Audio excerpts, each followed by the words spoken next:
You are listening to NUFC Talk Radio, the voice of the Toon Army. Live daily on the website, on YouTube, on DAB, and on every online radio directory. NUFC Talk, the voice of the Toon Army.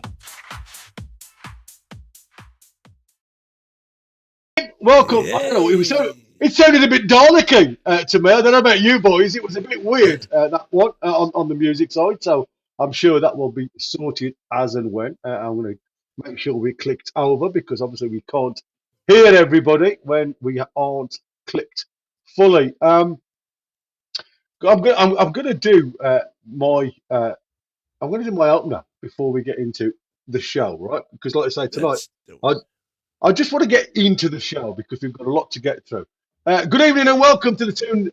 We're talking live. Obviously, we always talk live. The only football show where supporting Newcastle is medically recognised as a form of emotional cardio.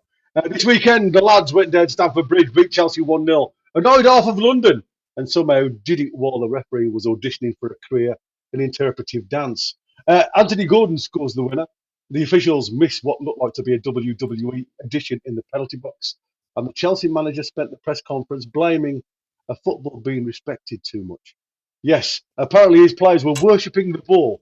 Meanwhile, on Tyneside, we were worshipping 3 points. So tonight we'll break down the win, the refereeing circus, the transfer rumours already swirling, and obviously a little matter of Barcelona waiting next in line.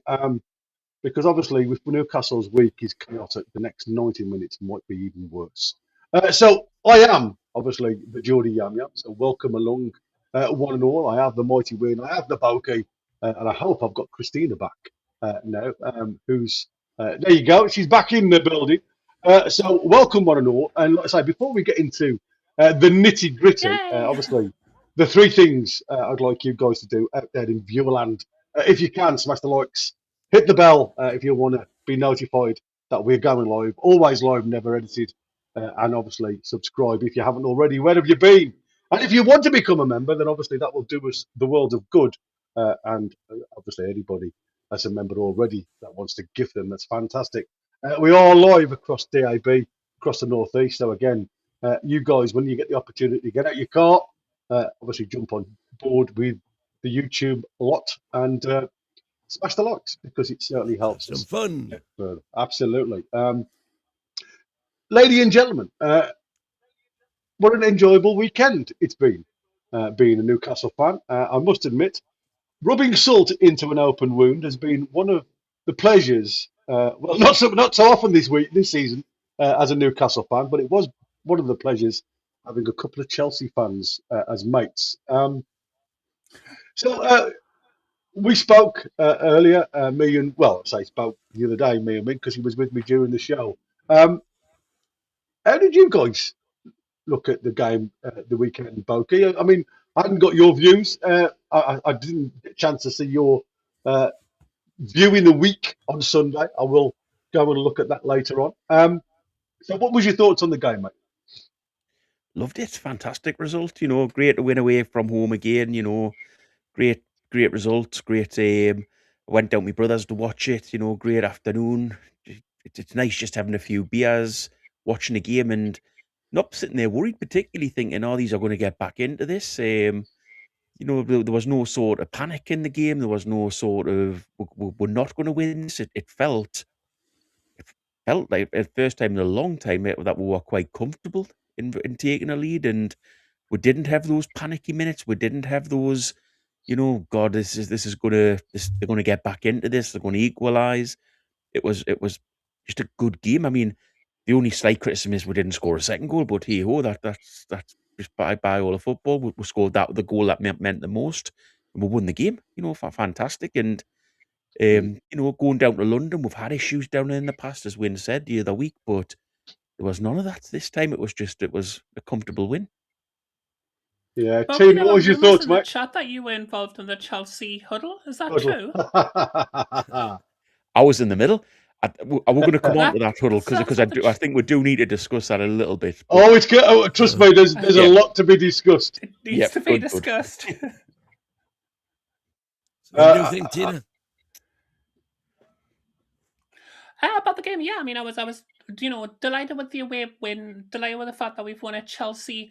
And as I was just mentioning, the win in the green room just before we came on, before I went off, then came back on, the fact that we've won a game and won ugly, as some people would call it, is I think a massive plus for us, because that's what they say about the good teams. Like that's what they used to say about Manchester and Arsenal and even Manchester City. Like it's the games that you're not necessarily playing absolute beautiful football in, but you manage to grind out a 1-0 result, and it's not been something we've managed to look like we're capable of doing up until like the weekend this season. So I couldn't be happier with that, to be honest. Can I just Yeah, quickly say you've got to give that one to Kenny in the chat. You need 2 teams to huddle Boaky. Not even that mean to Boaky, goodness me. Yeah, I mean, like I say, there is a hell of a lot. Kudos for that one, mate. Absolutely. We always say shots fired, but I mean, that makes sense. There's lots to talk about. We're going to talk about, obviously, the win at Stamford Bridge, refereeing controversy. Again, it just seems to be following Newcastle around at the minute. Transfer rumours starting already, and we're only in March. The Shearer versus Gordon debate, which was an interesting one, and obviously what is probably classed now as the biggest game of the season, with Barcelona away. So again, let's just go. For me, I was going to ask you guys, where does that Stamford Bridge win rank in Newcastle's away performances this season? For me, it's probably the away win of the season. It's not been great on the road, as we've all heard and watched this season. But the one thing for me, when I was watching that game, commentating, watched it again, Chelsea was like watching Newcastle. All huff and puff in front of the goal. They had 27 shots and only 3 on target. I mean, it was literally just watching Newcastle of, a few months ago. And I'm like, you're wearing a different shirt today, guys, because it was like reverse psychology. I thought Newcastle was absolutely outstanding. Literally from, defence through midfield. I mean, midfield, we all questioned, and I'm sure you guys did as well. I wasn't with you on the Saturday. But Wyn was like, oh, crikey. I was really hopeful until I saw the team. What a team that turned up. That's all I'm going to say. For me, have we found an absolute cherry with Ramsey? Because at the minute, he looks, wherever you put him, the kid just looks like he wants to play football and totally enjoying his football. So, where does it rank for you guys? Well, you've got to say it's the best because we win so few away games against the big 6. They're few and far between with Newcastle. So it's right up there. But like I say, I was worried when I saw the team, to say the least. I thought, my God, he has put all his eggs in the Barcelona basket. But what I was really pleased to see was the dark arts returning and time management returning to where we were 22-23, where we did it so well. And that's something that had kind of gone from our game. But the press was back as well, and that's always the key for me with a Toon. It's if we're not pressing, we're not doing anything. But yeah, wherever it ranks, you've got to say probably you could argue Villa away in the cup, which was another game that we weren't expected to do anything in. But in the league, certainly, best result of the season. The problem is that, it was a great result, and I've sat here and said all that, but because I think it's a great result, partly down to the fact because how much we've failed in domestic football this season. It was a good result. It was what everybody wanted, what everybody needed at the club, what we need if we are going to try to progress. But part of the reason that it was such a good result in everybody's eyes is because how much we've failed in previous games away from home. That you've got to put these things into perspective a little bit. So great result, and as Wyn said, definitely probably the best win of the season away from home. But you've got to put that perspective on it, that we should have won at other places away from home that we didn't, or we haven't. Well, that all Yeah, yeah. depends on the should bit, doesn't it? Well, I No, mean, no, Kenny's put a you've got to be honest with it. You've got to say that is the case. There are places we should have won this season that we didn't, and that's why we're not sitting in a European place at the minute. That's why we're out of all the cup competitions domestically. Well, we're out of, right. all, Okay. we're out of all the cup competitions domestically because we played Man City twice. And I mean, yeah. I mean, like I say, I mean, Kenny's as just put there regards now. We've teams we beat 3 should out have, of the 6, the top 6. Yeah. So again, that's a point we can come on to. But let me just listen to Christina before we curveball onto another subject altogether.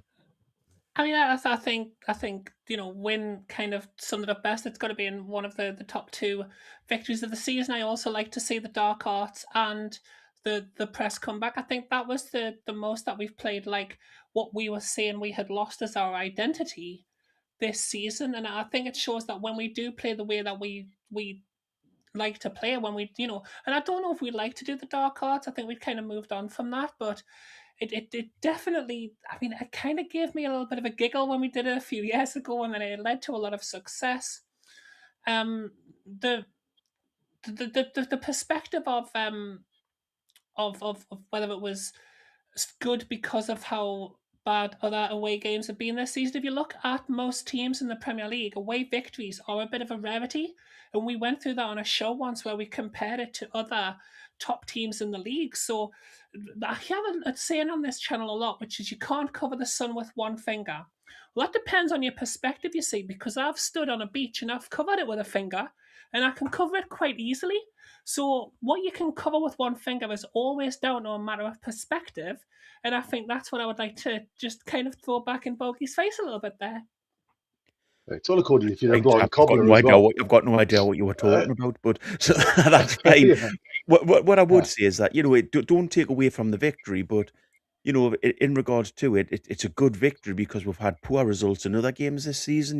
There are games where we could have played better and we could have got better results, and we didn't.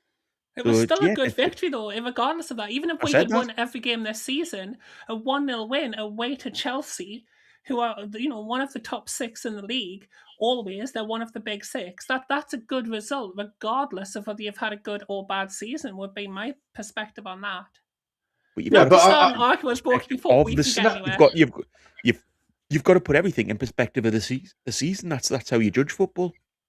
yeah, but even when you've had a good season, Stamford Bridge has never been a ground where we've gone hunting. If I'm honest with you, it doesn't matter where you are or how your season has panned out. I mean, we've been, top 4 in the past and lost at Stamford Bridge. It's not a great place for Newcastle to go visit. But then And for me, Gary, you've got to flip that the other way and say there are grounds that we have gone to historically and done well at that we haven't this season. Name So, them. if you're playing one side of the coin, saying Chelsea's a place that we'll go to and don't have success, I completely agree.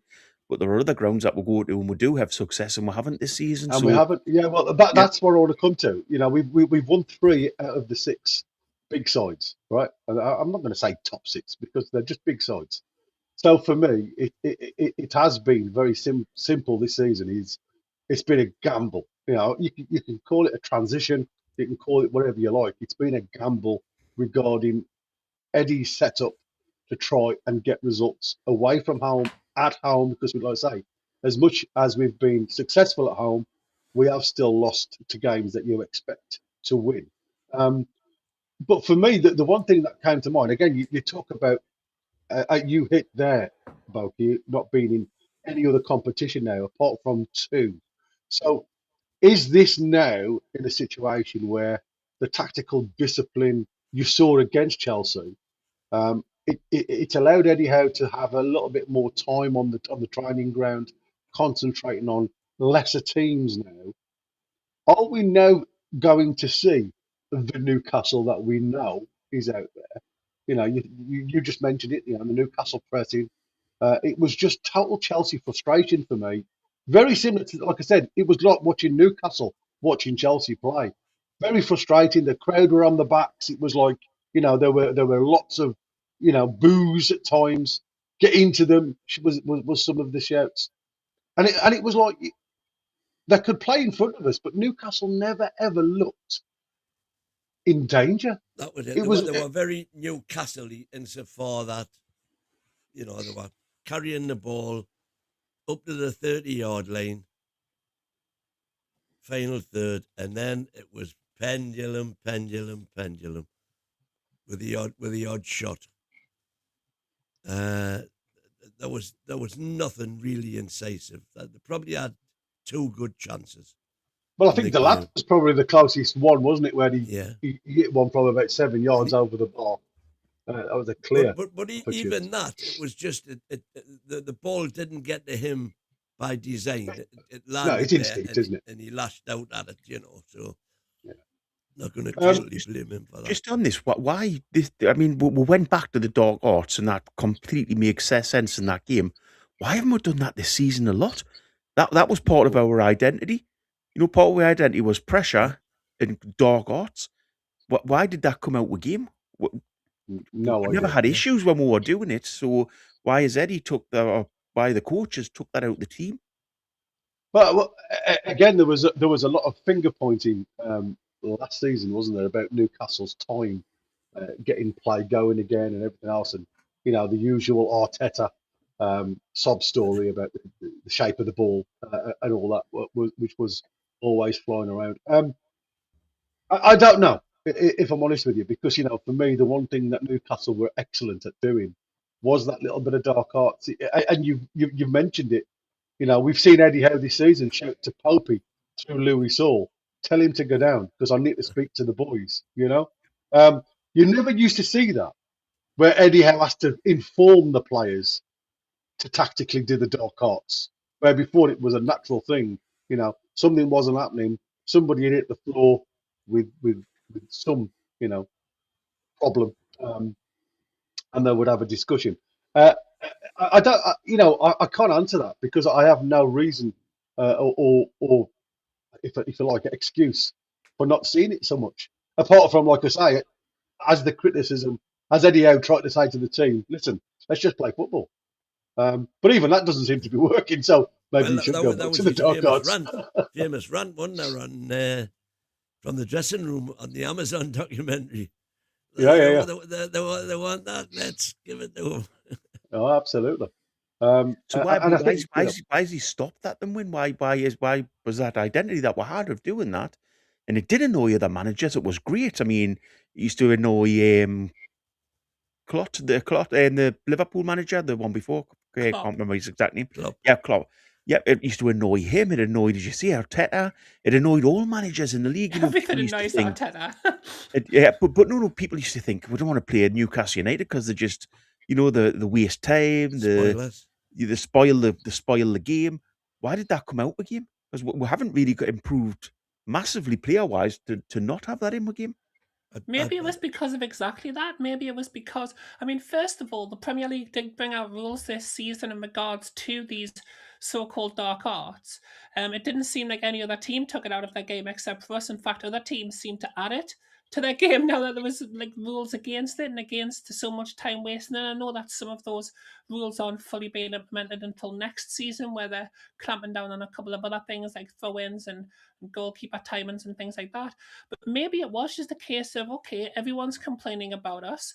Everyone, the Premier League are starting to make rules. Let's not give them a reason to come after us again. Let's see if we can play without it. And then I think we've got to this point in the season, we've noticed that we've had the dark arts used on us all season. So then Eddie's just been like, what it is, lads? Just go back out there and start doing what we do.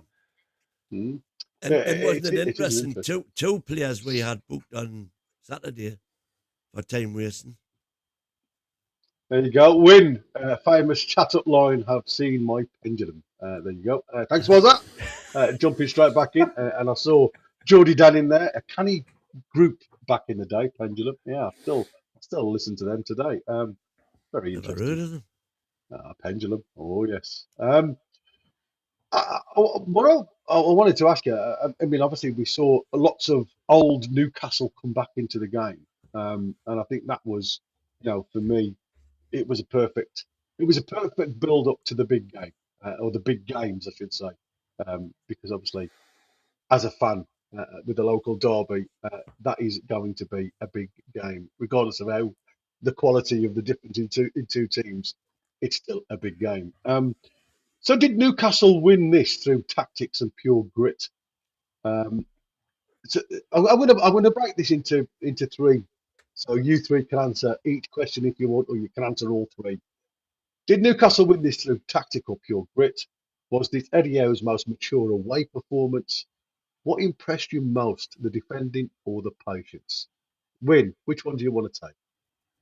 Well, I just think for a change, everybody played well, and that hasn't happened very much this season.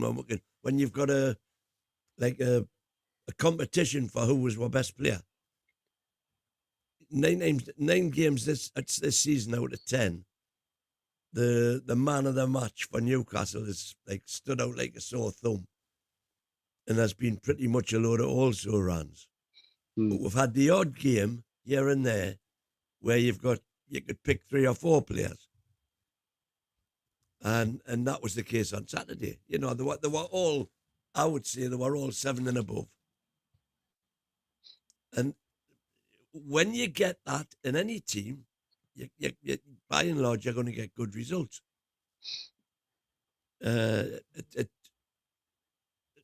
You can't put your finger. If you could put your finger on it, you'd be the best manager in the world.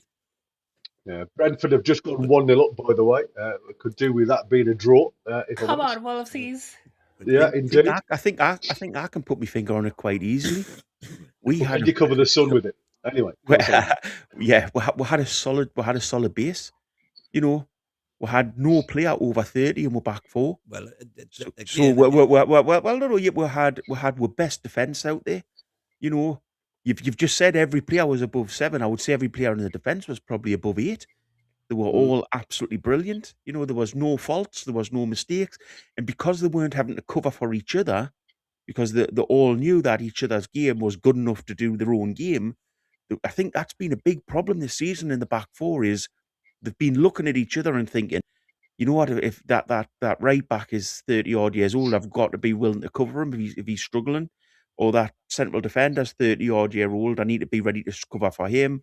Or, if somebody 30 odd year old player because the whole defence was younger, they all just played their own game. There wasn't that slight doubt in the mind that, one of their defenders was going to aim to let them down. And I think that really helped with the midfield as well, because let's face it, it was a makeshift midfield, and that would never have been the midfield he would have played if we'd had everybody fit. But it worked because they knew behind them they had a solid defence, and it worked up front because, again, they knew that no matter what they did, that defence was our best defence. That was a solid foundation that we went into the game with, and I think that proves if you've got a great defence, it adds a lot to your game. Yeah, that's an interesting point because Connor's just hold on. Connor's just thrown me a question. That was the first time I would have speech marks. Arguably, best back 5 have played together and clean sheet straight away. So again, we were talking about you take one of those the young uns, Tina, Hall, that do their work. They really do the work down them wings. Opens up totally different avenues. And again, we see a lot of opponents that we face throughout the season do very similar against us, and really took us back, if you like, and pin us back into towards our own penalty area. We seem to be doing that a lot since Tina was back in the side. And again, is that just that momentum shift? Is it the fact that we're able to release the ball? And again, you look at. I've been a critic of Tino's lack of defending sometimes, but what I loved about that team on Saturday evening was the fact that you got Murphy, obviously club captain on the day, team captain on the day, I should say, part of the leadership group. Now he drops back into the right back position. You do what every good team needs to do with your 2 centre backs, and that's go wide.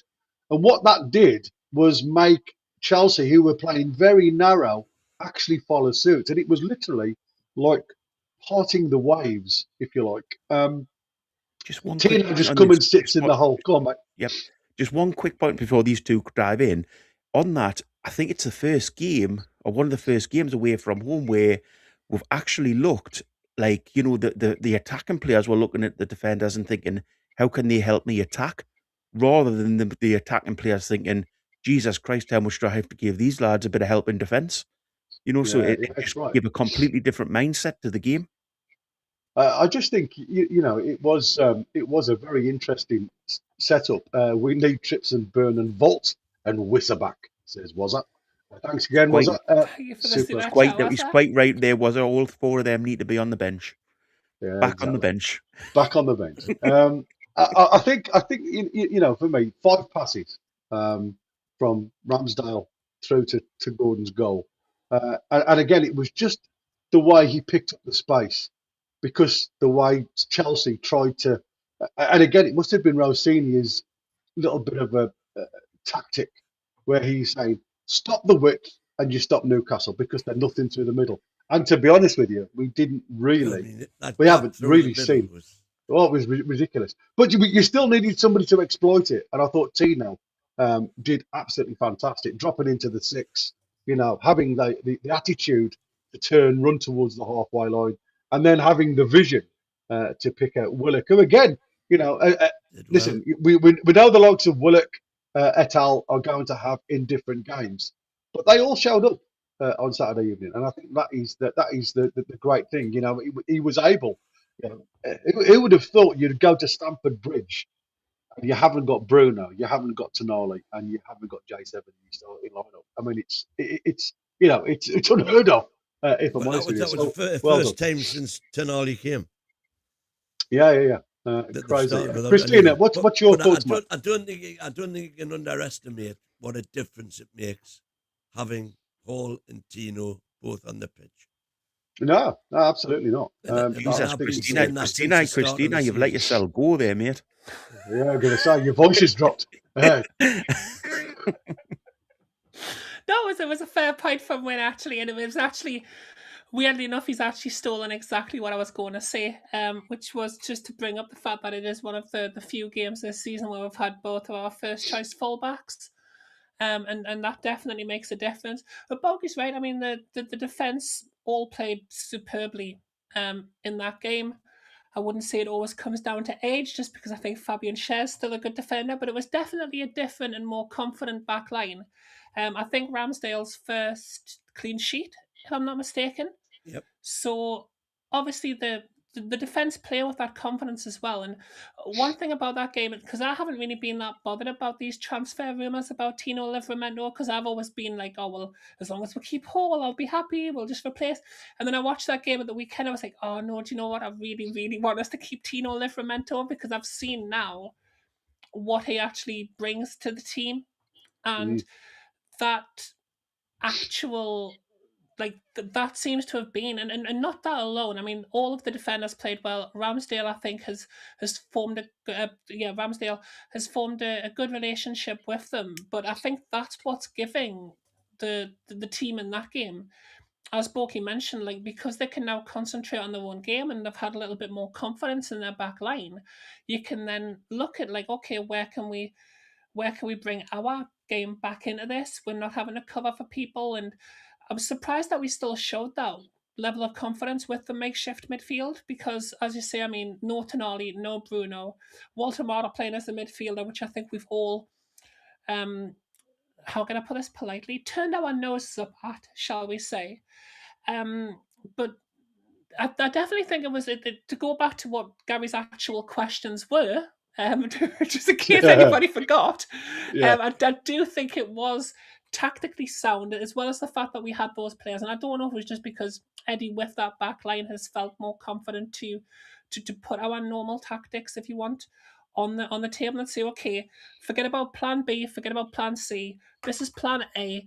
Today we go back to it. And I definitely also think it was his most mature performance, because at no point of that game, and I can't remember if it was Boaky or Wyn that said it, I think it was Wyn that said it, we didn't look like we were going to, like, we didn't look panicked. We didn't look rushed. We didn't look like we were going to make any rash decisions. So it was both, tactically sound and one of Eddie Howe's most mature away from home performances. And I do think that does all tie down to how well that back five played for us. Yeah, great response. I suppose we should get into this one as well, with Gramitone. Why wasn't Wissa in the team photo after the Chelsea win? Um, well, apparently he wasn't happy. That's all I'm going to say. There's lots of rumours that him and Eddie had words post match because obviously he didn't enter the field of play, and he wouldn't or he didn't want to have his face in the photograph with the team. So that was There's where. no way that could be true, though. Like, To be surely. fair, Connor also reported that last night too on the group chat. So there is a rumor around about that. The only caveat I would put in that is slightly, and I'm sure we'll get onto the Gordon situation with Shearer, but is it something like that where we're Possibly. putting 2 and 2 together and coming up with 5? I mean, he may have gone for the loo just as they took the photo. Was Wissa one of the players that was unwell and has been kept out of the photo so not to pass the bug on to the rest of the squad? Exactly. We don't know. Nobody knows what's going on behind the scenes. So yes, it could be that he's had a massive bust up with Howe, and that would be great for us because it would give hours of airtime to talk about. But it could also be that he's been one of these players that's been unwell and has been pulled from the photo because they didn't want it to pass on to the rest of the squad. Yeah, I mean, like I said, it was the one that I saw and read. And it was reported, I think fairly widely reported, was that in the presser, Eddie said Wissa is now fitter than he's been at any time since he joined the club. He didn't like that. And it's up to him now to put performances on the pitch. And allegedly, the Wissa response to that was, I can only perform if I'm on the pitch. Well, I can only be fitter if I'm on the pitch playing, type of situation. Hang on, I'm the one actually sitting here trying to stand up for a point that it could be not down to Eddie Howe and not down to Wissa. And Wyn's arguing it away. I mean, what do I have to do? But that's what I'm saying. You can only report what you read, and that's what it says in that report. It says, Wissa did say he wasn't happy with what Eddie Howe responded to the press. And there was a bit of a photo. Wissa not happy, but I mean the photo is very blurred. If I'm honest with you, and it was a case of he wasn't happy with the comments that Eddie Howe made in the press conference. He's fitter than ever, or fitter than he's been at Newcastle. And then his comment after that to whoever it was, well, I can only get fit if I'm playing football. And obviously he didn't get on the game against Chelsea, and I think there was, and you know what, I ain't upset about that. If a player wants to play for Newcastle, you expect him to show some emotion, and that's what I want to hear. I don't want it to go to the point where it's upsetting the apple cart and the whole of the dressing room is in uproar, but I want them to have passion to put a black and white shirt on, and that just shows what it means to them to play for this club. So if there is an element of truth to it, then let them talk about it and let it come out the way it should come out, and that is behind closed doors, not airing through press reports. Or doing conspiracy theories. Does he just want to get fit for the Congo? Well, there you go. I mean, that's the other thing, isn't it? The Congo said, "I'll give you an extra whatever it is." And you can do it. What was you going to say, Christina, before I rudely interrupted you? No, you're absolutely fine. It's there's 3 points that I would make on that. One, Wes is a very small guy. Okay, so there is a chance that he's just stuck behind somebody and we can't see him in the photo. 2, there has been a bug going around the dressing room. There was a very, very real chance that he was either being isolated or had needed to, go be sick or whatever this illness entails. 3 is when we're looking at this and saying, okay, well, there's a chance that Wissa's just been like, oh yeah, well, if I played more, then I'd be fitter. Okay, if every time you asked me a question, I sat here and went, whatever, like every time, no matter what you asked me, oh, what do you think of the chance in the cup? And I was like, whatever. Eventually, you would stop asking me questions. When you're asked to do a job, you need to actually show something to make them keep coming back to you. So if you've played as badly as Wissa has in the games that he has played for us, how could you even have the gumption to be like, oh, well, I should be starting? Mate, you've not scored a goal for 12 months. Like, come on, like you've got to be a little bit realistic that maybe you need to show something before you've got the right to throw a paddy about it. And I'm not having a go at Wissa. I still think there is a player there that will come out, and I think his fitness has been an issue this season, and we've all mentioned it. But at the same time, if he's going to throw his toys out the pram for not being in the team when he's not had more than 30 minutes of good performance this season, we need to be looking at that, tying back to the worries that we had about him when he, shall we say, threw in Isaac at his former club before he came to us. Yeah, exactly. We said that the last thing you want, and again, it was before we signed him. None of us, well, especially me, and now Wyn, followed my sentiments when I said I ain't happy with what he's done at his own club. Never mind, because that could bleed into this club if something happens down the line. And like I say, none of us know these players behind the scenes. We know Anthony Gordon can throw a strap now and again, but like I say, these things should be left behind closed doors. Happy with the emotion, like I said, everybody wants to play, but it's got to be a bit of a kick in the teeth, guys, if you've got Asula in front of you. Let's just. Well, yeah, but if you run down the right and score that goal he scored against Manchester United, there you'll you be go. back in the team. You know what I mean? Yeah, there you go. That's what I'm saying. Sorry.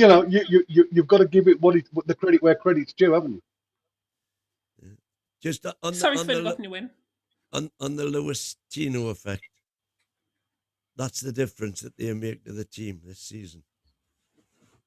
They've started 7. Five of our 6 clean sheets came when they were both playing. And the difference in points, on the points per game, 1.67 points per game versus 1.29. That's a difference between 63 points and 49 points. 14 points difference.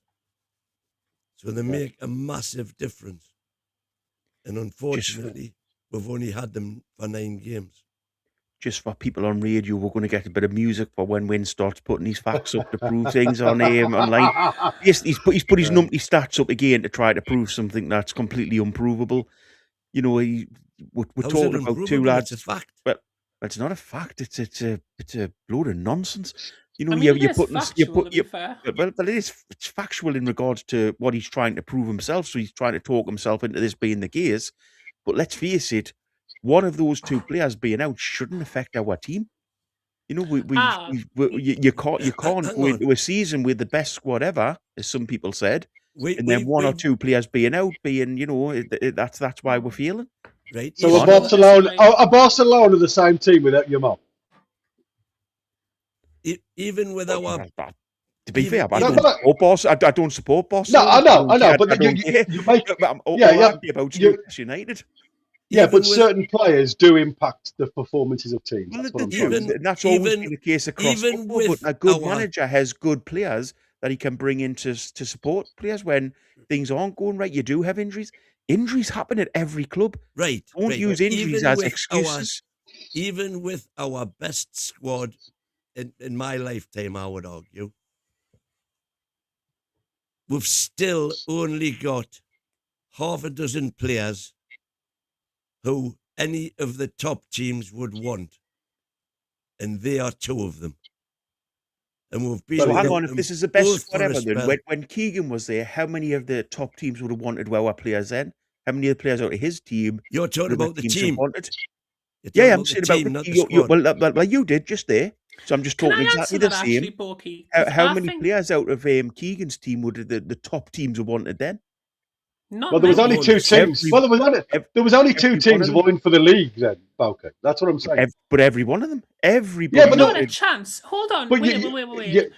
Premier League wasn't the same back then. And that's what I said. You had 2 teams that won the Premier League in which case, since 97 to 2004. I agree completely then. So can we stop all this nonsense about trying to say this is the best squad ever? Different times. But it's not nonsense. Squads to deal with them issues. And to be fair, you had a different squad because can I just hold you? Before, I didn't. Again, I keep telling you, my memory is shot to bits.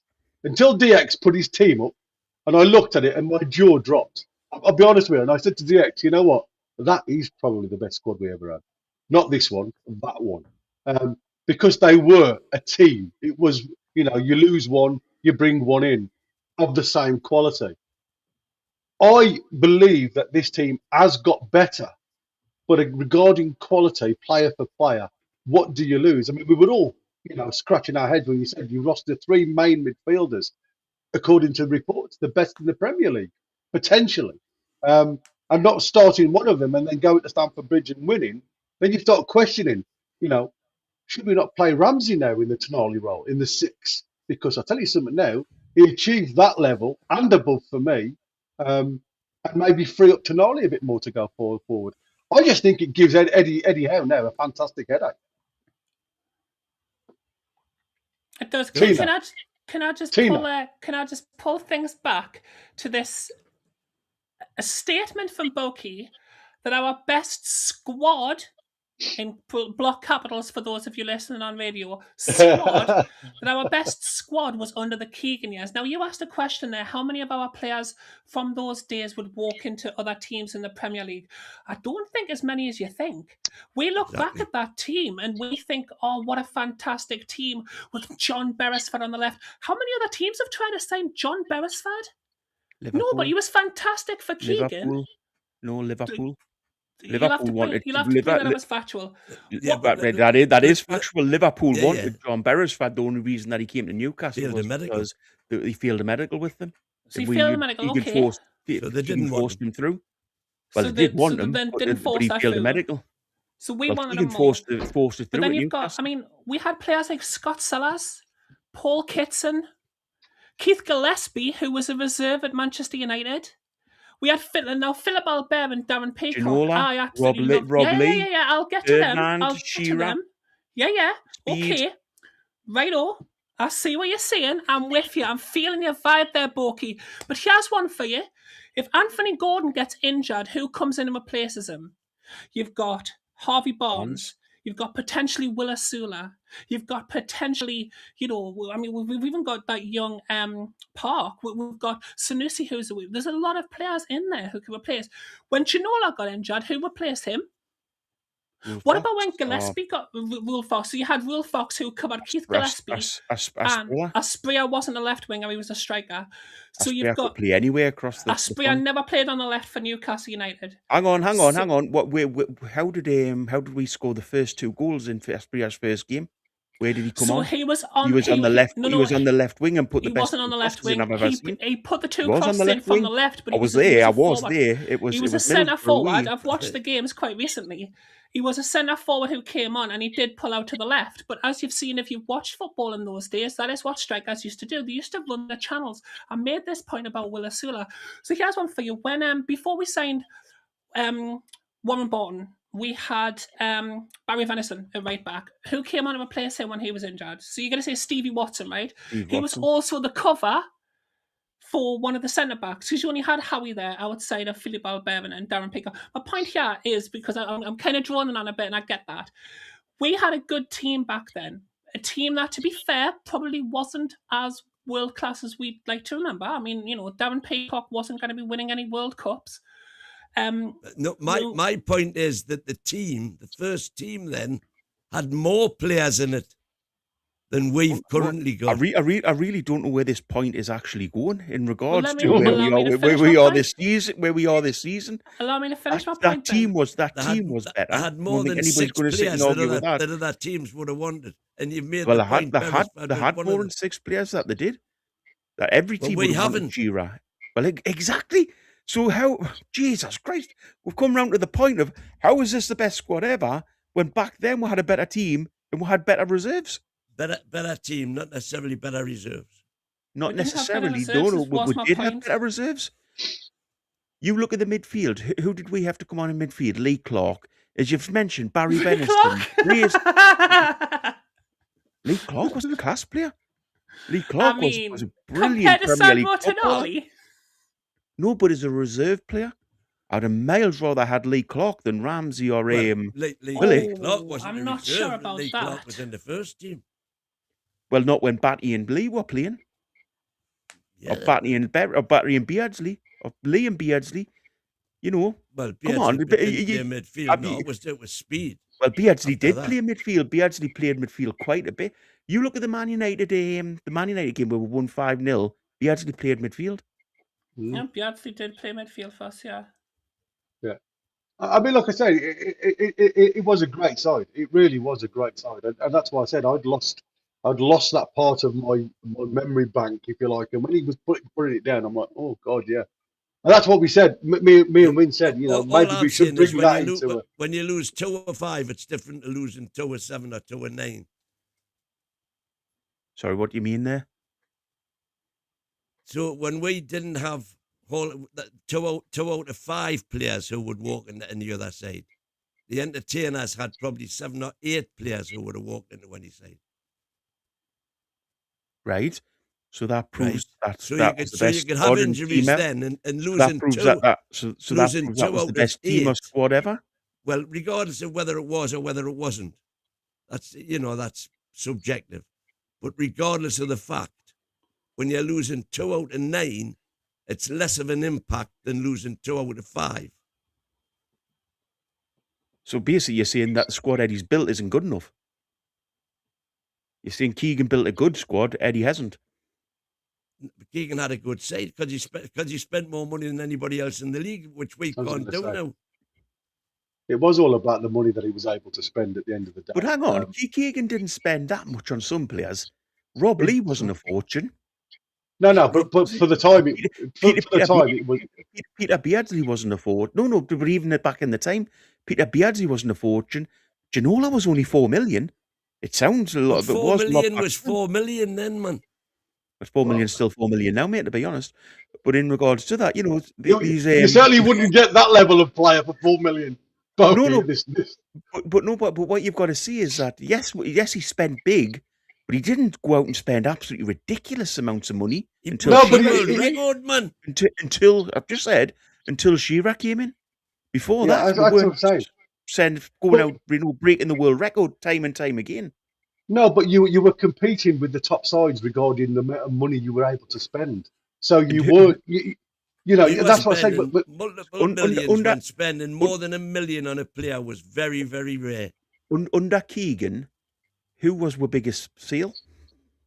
Andy Cole, 7 million. Exactly. So we sold a big striker back then. He had exactly the same issue. More than double to get Shearer.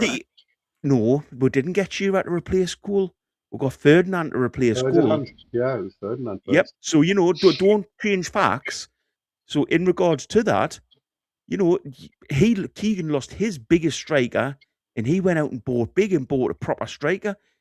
Who we bought, which we've been unable to do. Well, it's a gamble. It's been a gamble with these two, and it's not really. I mean, again, we say it's not worked. Let's see next season. It's not worked, but I mean, you'd expect more from Wissa next season again. Come on, you would from Baltimore. Anyway, let's crack on because we are heading into it. Refereeing controversy then, because obviously this is the big talking point. While we're on at Chelsea, I've just seen. Thanks, Connor, for this one. Chelsea have been handed the Premier League's biggest fine, along with a 1-year transfer ban, suspended for 2 years. Yeah. Total fine of 10.75 million relates to secret payments made to agents worth 47.5 million between 2011 and 2018, when Abramovich was the owner, and breaches of rules around registering youth players. The investigation determined these payments occurred with the knowledge and approval of former senior employees and all directors. The sanction agreement shows. So again, obviously, this is what I'm saying.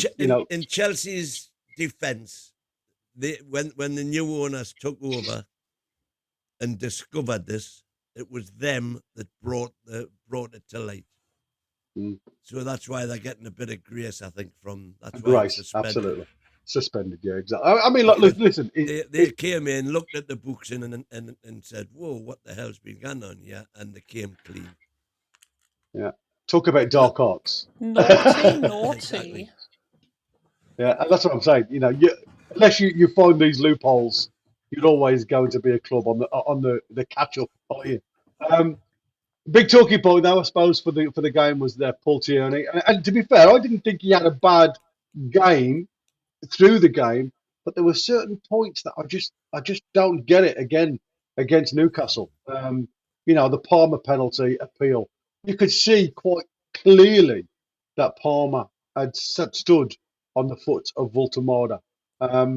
and there was no real reason for it to be or taken so long for VAR to look at that one. You could see it on the first replay. We said no penalty. Well, I didn't, did Excuse I? me. I said Well, so penalty. you were questioning whether it was a penalty, and then the first replay showed you, and it seemed to take an age.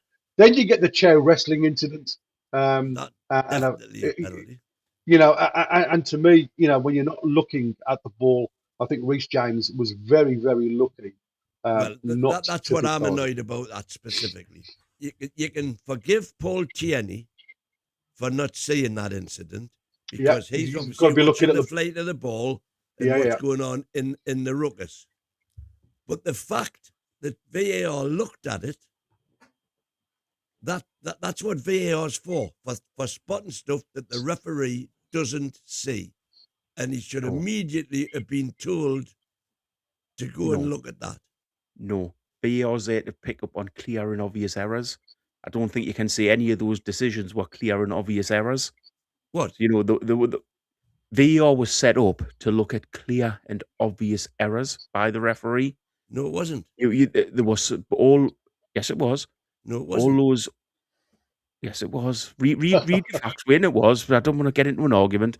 But it was clear and Don't go obvious on errors. arguing, Diaz. It wasn't set up to pick up on minuscule points about in a game. It's not a minuscule point.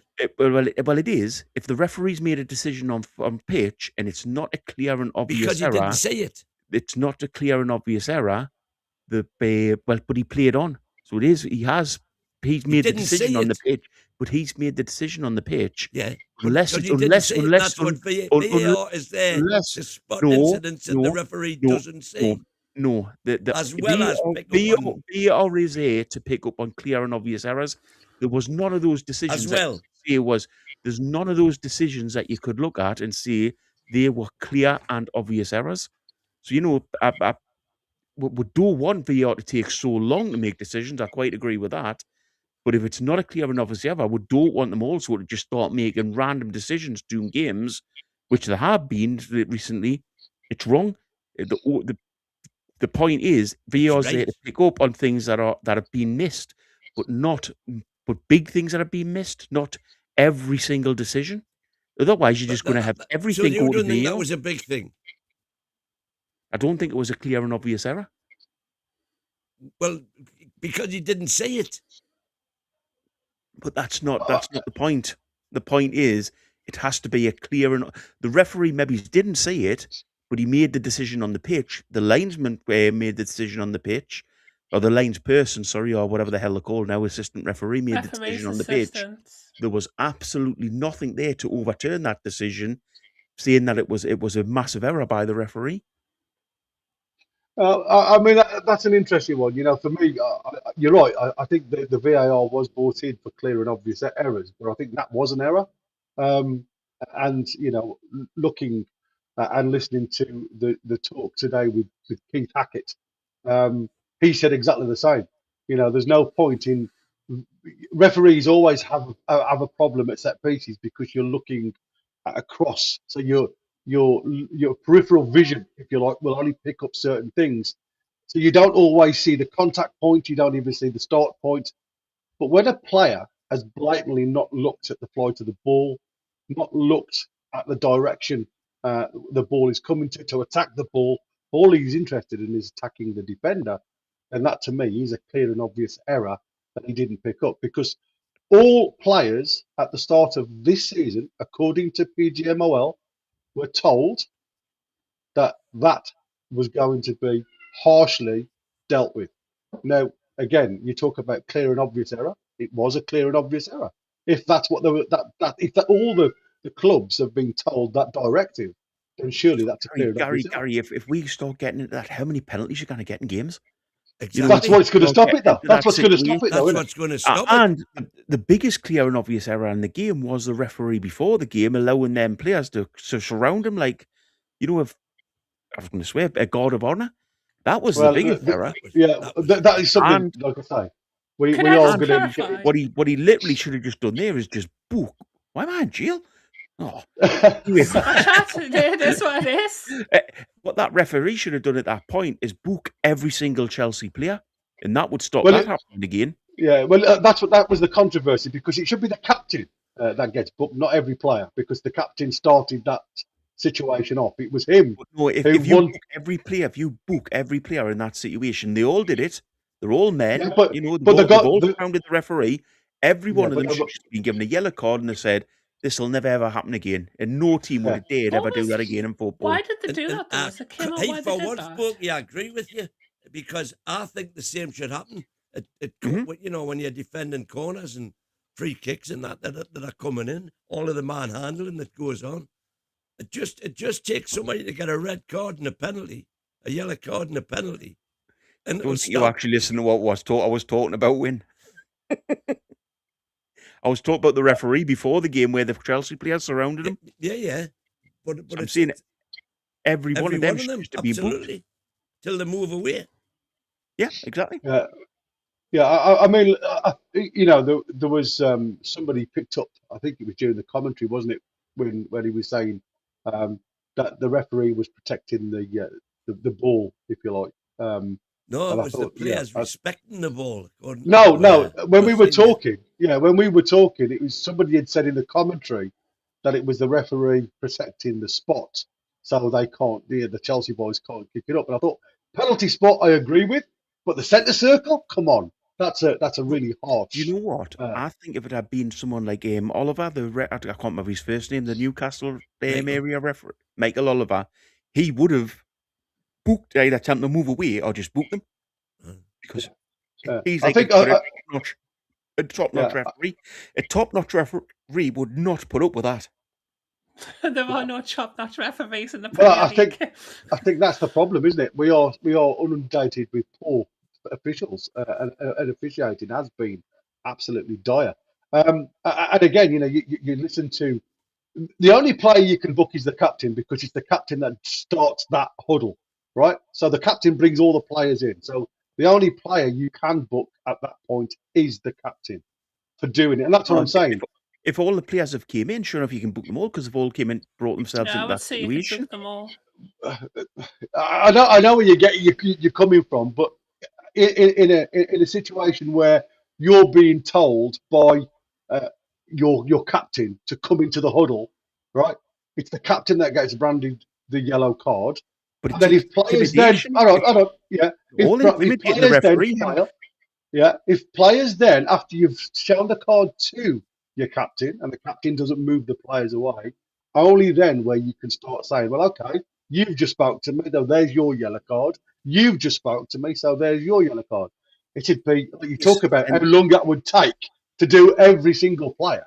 But in which case, send the captain off. Just go, look, I'm officiating this game. You've intimidated me. You've insulted us. I'm the referee. In which case, if you can only book one person, send the captain off and just go, the rest of you get away from us. Otherwise, each user's going off in tandem. Anybody who's still around me in a second's time gets a red card. I just thought it was absolutely. You know, but it just proves, it was the bizarrest thing I've ever seen, if I'm honest with you, in all the time I've been watching football. Is there a chance that Chelsea could face further punishment for that? Because, I mean, if I put myself in the intimidation. Exactly. They have said today that it won't happen again. It'll never happen again. Well, can't do. I mean, that's the league, not Chelsea. The league. No, but I think Rossini is on a very thin line as we speak. Anyway, he's not had the best of results since his tenure, has he? So I mean, you know, you've got to look at the whole incident, and like I say, for me, it was pretty bang on, outrageous. You know, seeing him, Paul Tierney, in the middle of this huddle. Like I said, we stated about, you know, that's just pure intimidation. And people remember the referee in Europe with the eyes. I can't remember his name off the top of my head. Talking about it. Oh, there you go. Could you imagine him putting up with something like that? No. Could you imagine going into a game and players? I think he would have filled them in, to be perfectly honest.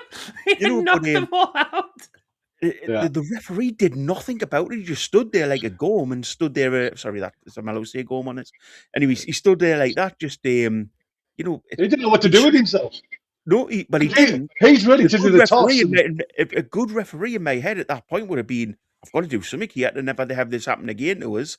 So, as I say, start flashing the cards. That is. I think that's slightly unfair because, I mean, fair enough, Pierluigi Collina probably would have kicked off, but Pierluigi Collina looked like Stone Cold Steve Austin, didn't he? I mean, he was a fearless man of a man. Whereas, I mean, if I put myself in the position of that referee, I mean, I would have probably been quite shaken up by it. I think a normal person who's not, Stone Cold Steve Austin lookalike and not the most feared referee in the history of football, I think it's quite understandable that he probably wouldn't have known what to do in that situation. I do agree that he should have shown some yellow cards or at least question, like, lads, what are you doing? But at the same time, I can understand why he didn't start like throwing hands like Pierluigi probably would have back in the day. And as for Cole Palmer, the look, he's just literally staring at Tierney. Yeah. Completely disrespectful.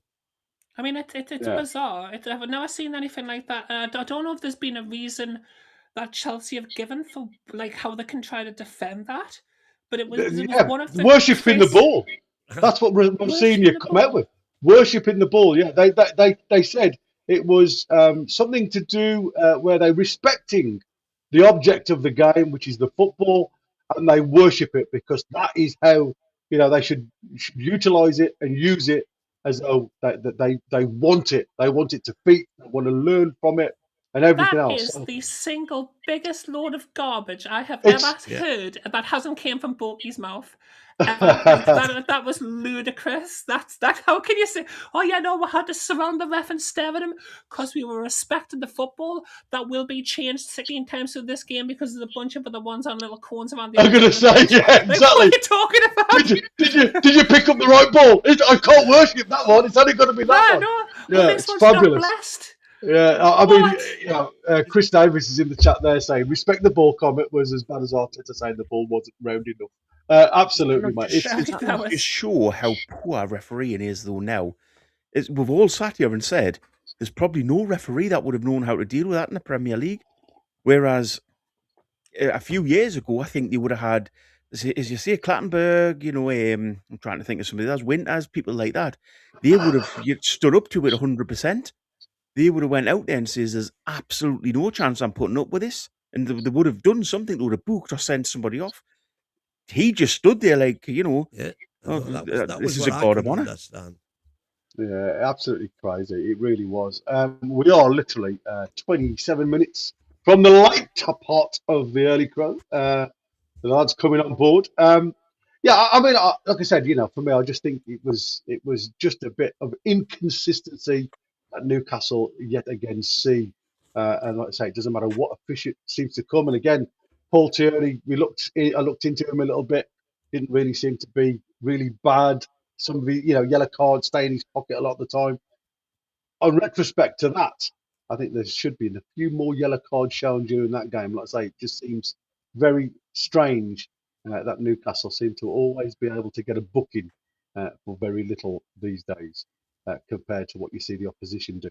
And for me, you talk about Palmer's going over. I mean, that literally was. I mean, he was holding his shin as if he'd been poleaxed. And again, simulation. It should simply be a yellow card for simulation. And that's why I go back to, the first Ramsey issue. Got sent off for it. There you go. And that's what I'm saying. It's these little margins where you say, that little thing there could lead on to something else a bit further down the line. And that's what I was saying about Reece James. If he'd have got booked in that huddle for starting it off, and then he made that challenge in the box, that could have been a sending off offence. And that's how close that is. And like you said, do VAR then get involved with that because he's already on a yellow card? Or do they just leave it to the officiating in the middle? And there's no point in having VAR there. Yeah. Next season, next season, VAR is going to be able to look at second yellows. So that's going to be more VAR, which is going to. That's going to be more time took out of the game. I don't have a problem with it, to be honest. The only problem I've ever got with VAR is that when you don't know if you can celebrate a goal, it kind of takes away the excitement from that. But as somebody who's like grown up watching American football most of my life, I've not really got a problem with them taking a second to check decisions so that they get them right. To be honest, I know that that's probably not a No, that's exactly my. majority I don't opinion, care how but, long yeah. it takes, as long as they get it right at the finish. Yeah, Do you think we're heading down absolutely. the tennis route, though, that soon the referee will be there to blow a whistle? There won't be assistant referees. It'll literally be he blows the whistle, someone tells him in his ear what the decision is, and you do that. So the Nah, I whole don't think game's it'll run. get to The that whole level. Well, game's run the by big VAR. difference between tennis and cricket is that in football, it depends on who was the last person to touch it, whereas in tennis and cricket, There's always the dead batter- No, time. but what I'm saying is the ball's played through to the final degree, so you get to the end of the phase of play, and then it goes to the VAR, and they make the call on what's happened and whether things should be decided. Yeah, So the I think referee that's is right. literally just a commentator on the game. Well, no, Yeah, he's they were not. talking about having 4 linesmen, weren't they? So the linesman Mm. and the referee doesn't just concentrate to the middle, and the officials go down the side. I mean, I tell you, Well, it makes that's me another thing I I just think cannot all understand. the We've passion got out of goal line football. technology, so why can you not have that technology around Touch the whole line. pitch? Yeah, I mean, it's just all about cost, isn't it? The other thing is as well. Sorry, this is deflecting completely, Gary. So I apologise, That's all right. but Go on. it for lower league football, it's the first time in history that lower league football is different to Premier League football or the top league football in regards Yeah. to officiating. You know, everything's always been on the same level. Now it's not. It's sort of, you've got cameras around your stadium, you've got this radar system, you've got everything. So you guys are using that. Us in the lower leagues are still doing what we used to do before. So it's the What's the first matter time with that? but because there's been a mass divide put between teams in football, and that's never been the case going down the leagues. Well, what's the mass divide? The mass divide? Careful. The VAR and not having VAR. Yeah. So what's wrong with I mean, that? it has caused a bit of confusion when it comes to like the early stages of the like domestic cup competitions as well, though, because then Premier League teams who are used to having VAR are now not getting VAR just purely because the lower league teams don't have the I finances agree. to have it. But So That's just the way it is. football's always been set at a level that every team play the same game but at different levels. That's not the case now. The teams at the top who've got VAR, are using that, and that's part of their game. It doesn't happen further down, so it's No, not you're the right. same game grassroots as it Of is course, at the it's top. the same game. But it's It's not. it's They haven't got the same it's technology. it's officiated totally differently though. That's what they were Yeah. saying, and that's what Officiation. that was the excuse that they were giving, wasn't it? But If I go along and watch referees. Watch Blythe Spartans, I can celebrate a goal straight away. I can go get in. We've If scored it's there, scored. sort of thing. Well, we get I to go do and it watch twice Newcastle. now. You have to slightly wait, but exactly. But that's part of it being a different game. It's a different game now at the top than it is at grassroots, and that's a terrible and thing we'll for have football. different referees at the top than we'll have at the bottom as well. But we've always had that. You've got different levels of officiating. You've got different levels of players. We all know So that. what's your problem? But well, the problem is that the game isn't the same game at the top of the Premier League as it is to lower leagues. Different officiators at the top than at the bottom. No, different systems, different. Different. It's a different game. It's a different game because they don't have VAR lower down. Correct. So it's Anyway. not like and it's they always don't been. Boys. They don't referee the Prem. Let's do the super chat from was it? Should we really? I'd be careful with it. I'm not gonna. Yeah, I'm just gonna put it up. I'm not gonna read it. Yeah. Thanks, was that? Cheers, Boaky, buddy. can I quickly ask you a question? With what you were saying there, would you prefer there to be no VAR at all in English football, or would you prefer lower league teams to be made to have in some capacity? No, I hate for. I don't think it should be there at all. I think part of the passion of football was going to the pub on the Saturday night or coming onto a podcast on a Saturday night and all arguing about refereeing decisions.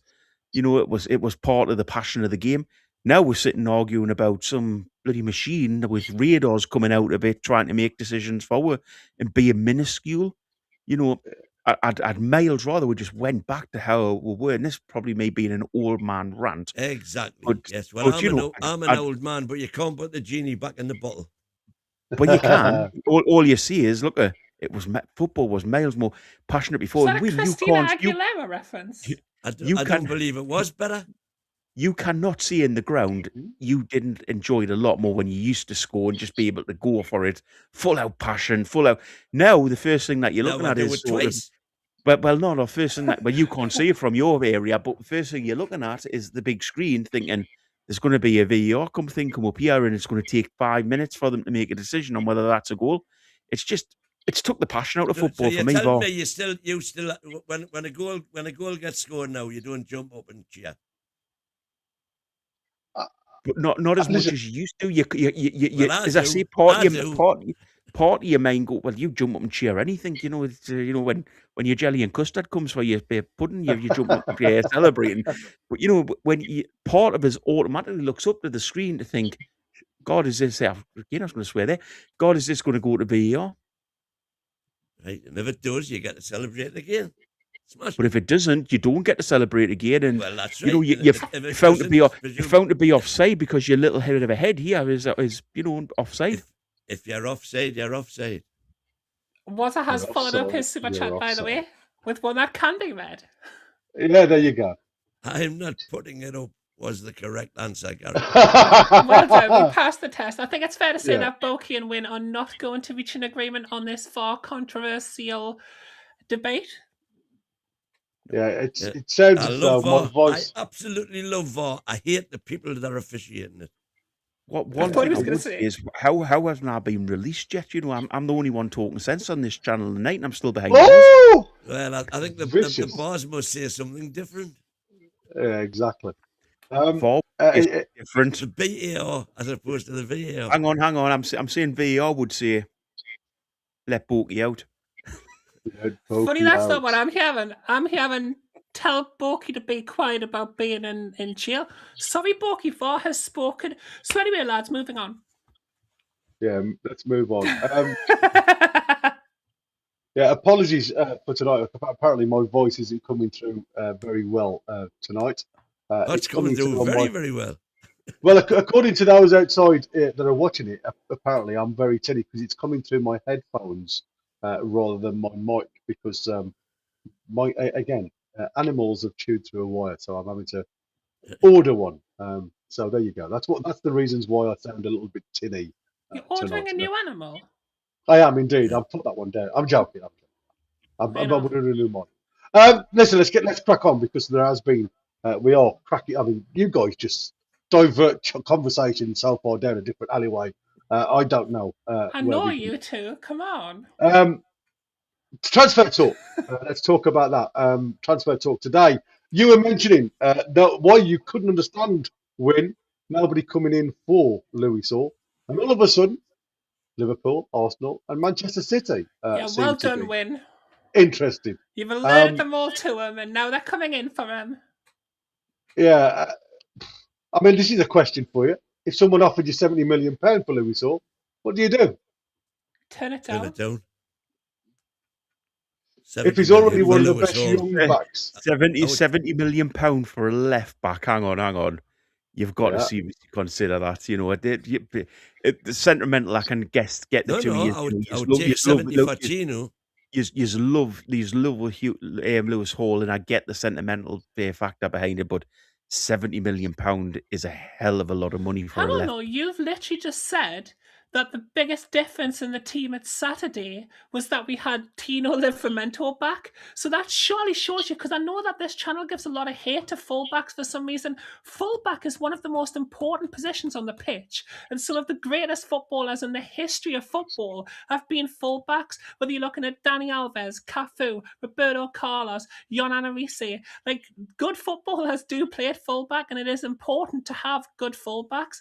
I would say a 70 million turned down for Lewis Hall is not a ludicrous statement. What you've got to think, Tina, is we've got perfect cover for Tino. If he does go, we've got Dan Burn who can play at left back, so we don't have a worry there if he goes. For those listening on DAB, when he said Tino, then he meant Lewis Hall. He can't play as well as Lewis Hall. I We're just trying want to to. improve the the squad. squad, we're trying to improve So it, not spoil it. In your opinion, Dan Burns That is good was a a left joke. back That was a Lewis Hall? joke. Oh, you know me, I don't get But- jokes. You've got to but- tell us facts. But £70 million, you could bring in 2 players for £35 million at left back. And Would that's you what want you'll to get. be as good And- as and Lewis That's Hall? what you'll get. You'll get two £35 million players. If Wilson's been doing his job right, you should be able to get 2 better players. Well, not better, but players who can come in and improve the squad, because they might not be as good as Hall, but both of them, you They get can't 2 both players play. out of that. Well, no one will be on the bench. Aye, so you've got a worse player in the team. Boaky wants But you're us to always have going to do worse that. Well, players. Hall's probably up there with the best left backs in the world. Exactly. That's why I want more than Nah. 70 million. I would take And 70 that's for why you're getting. Tino, That's why you're getting 70 million for him. but I wouldn't take 70 for Lewis Hall. Who's the left back that's went for 70 million anywhere in the world? I think Well, 60, haven't at the minute, 60 67. yeah, the 67. Yeah. Yeah. So £70 million is a hell of a lot of money, Wyn. And Christina, it's a But lot, waste. lot of money. It's pointless if it's gonna mar the team. We're trying to we've get learned- better, not worse. But we've learned that that's going to have to be part of it. Is you have to trade. Yeah, and You you've have got to trade with players. And if when you're you getting a do trade, 70, you've got to get you, the you spend best 20. price. You paid £28 million, I believe, for Hall. You're selling them for 70 million. That's a hell of a lot of profit to make on that player, and that's a hell of a I'm lot not interested in of profit. rebuilding for the squad. I'm not interested in profit. No, We've but I'm all- saying in regards to At building the minute, squad, we've only got arguably 5 players who are elite, shall we say, and he's one of them. Hmm. You cannot replace elite players and expect the squad to improve. but you can expect season on season No, improvement. no. You can replace elite players if you've got the right recruitment team in place, and if you're willing to look at Right? other leagues. So So I that completely being- agree with you. If you go in the Premier League, you're not going to be able to replace Lewis Hall at all. But Right. if you move on to other teams, other leagues, so if you go to the Americas, you go to the African leagues, you go to Right. the Asian leagues, there's a chance you can pick somebody up who So, is better so than why, Hall. why are Man United, Liverpool, and Man City not doing that? Because Well, they they've are. got They all look at their recruitment. Are allegedly- you kidding? Look at their recruitment. Their recruitment's nothing like ours. 78% Premier League proven players in our recruitment. Right. None of I'm them saying, teams look at have theirs. that. If they're think so you've good, missed why his do they point. need to spend 70 million for Lewis Hall? Why do we what, sorry? If they are so good, if their recruitment teams are so much better than ours, why do they need to pay us 70 million? Because Lewis Why Hall's can't they go and get these 35 because million Lewis pound Hall's players? Lewis Hall's potentially once in a generational player. He's a brilliant player. Exactly. I'm not saying Exactly. I want to lose him. I'm not saying I want to sell him. But what I am saying is that if you're getting into the 70, 80 million pounds for Hall, you've got to think about it. You've got Well, to. now Because you're what you saying can do with the 70, rest 80. of the squad. The question What, was, 70, would you, well, 70 would you million? sell him for 70 million? 70 million, which case? And I wouldn't take 70 for him. So would you take 80? 83 million apparently was Vardiol at Man City, so he's probably one of the highest. He's a bit more of an all-rounder, and I think that's the versatility of Hall, isn't it? He can play several positions, and I think Indeed. Hall's not going I to be think a that- left back end of the day anyway, no matter what happens at Newcastle. That lad is going to move forward. He's going to be either a central left midfielder or a left winger. I'll stake my reputation on that. He's a brilliant. What reputation? well, Sorry, did I say that out? Well, I hadn't realised we were live, sorry. as the person on the chat who makes the most sense, I will stake that reputation on that. That Hall will not stay at left back. He's too good. He's too good of a player. I think he may go into midfield. I kind of see him being a Yeah. left winger. Yeah, I agree. mean, like I say, I think he's such a versatile player. I mean, you look at what Manchester City have done over the time with the players that they've got in. Vardiol goes off because he's injured, and all of a sudden you bring in, is it O'Reilly? Not O'Reilly. What's his name? Yeah, O'Reilly? right. Yeah, Is it that's right. O'Reilly? Yeah. He's a England's phenomenal second player. choice left back. Yeah, and again, you can see that versatility. Can play in the 6, left back, can play inside left at times with the ball. And he scored 2 goals against us, obviously. Like I say, such a good, versatile player.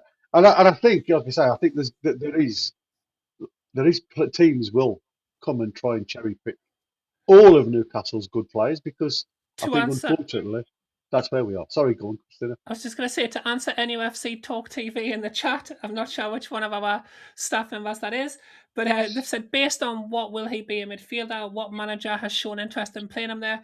He was a midfielder before we signed him. To be fair, we kind of turned him into a left back. But at the same time, I also don't necessarily agree that he is going to end up becoming a midfielder, but he has played in midfield before ourselves.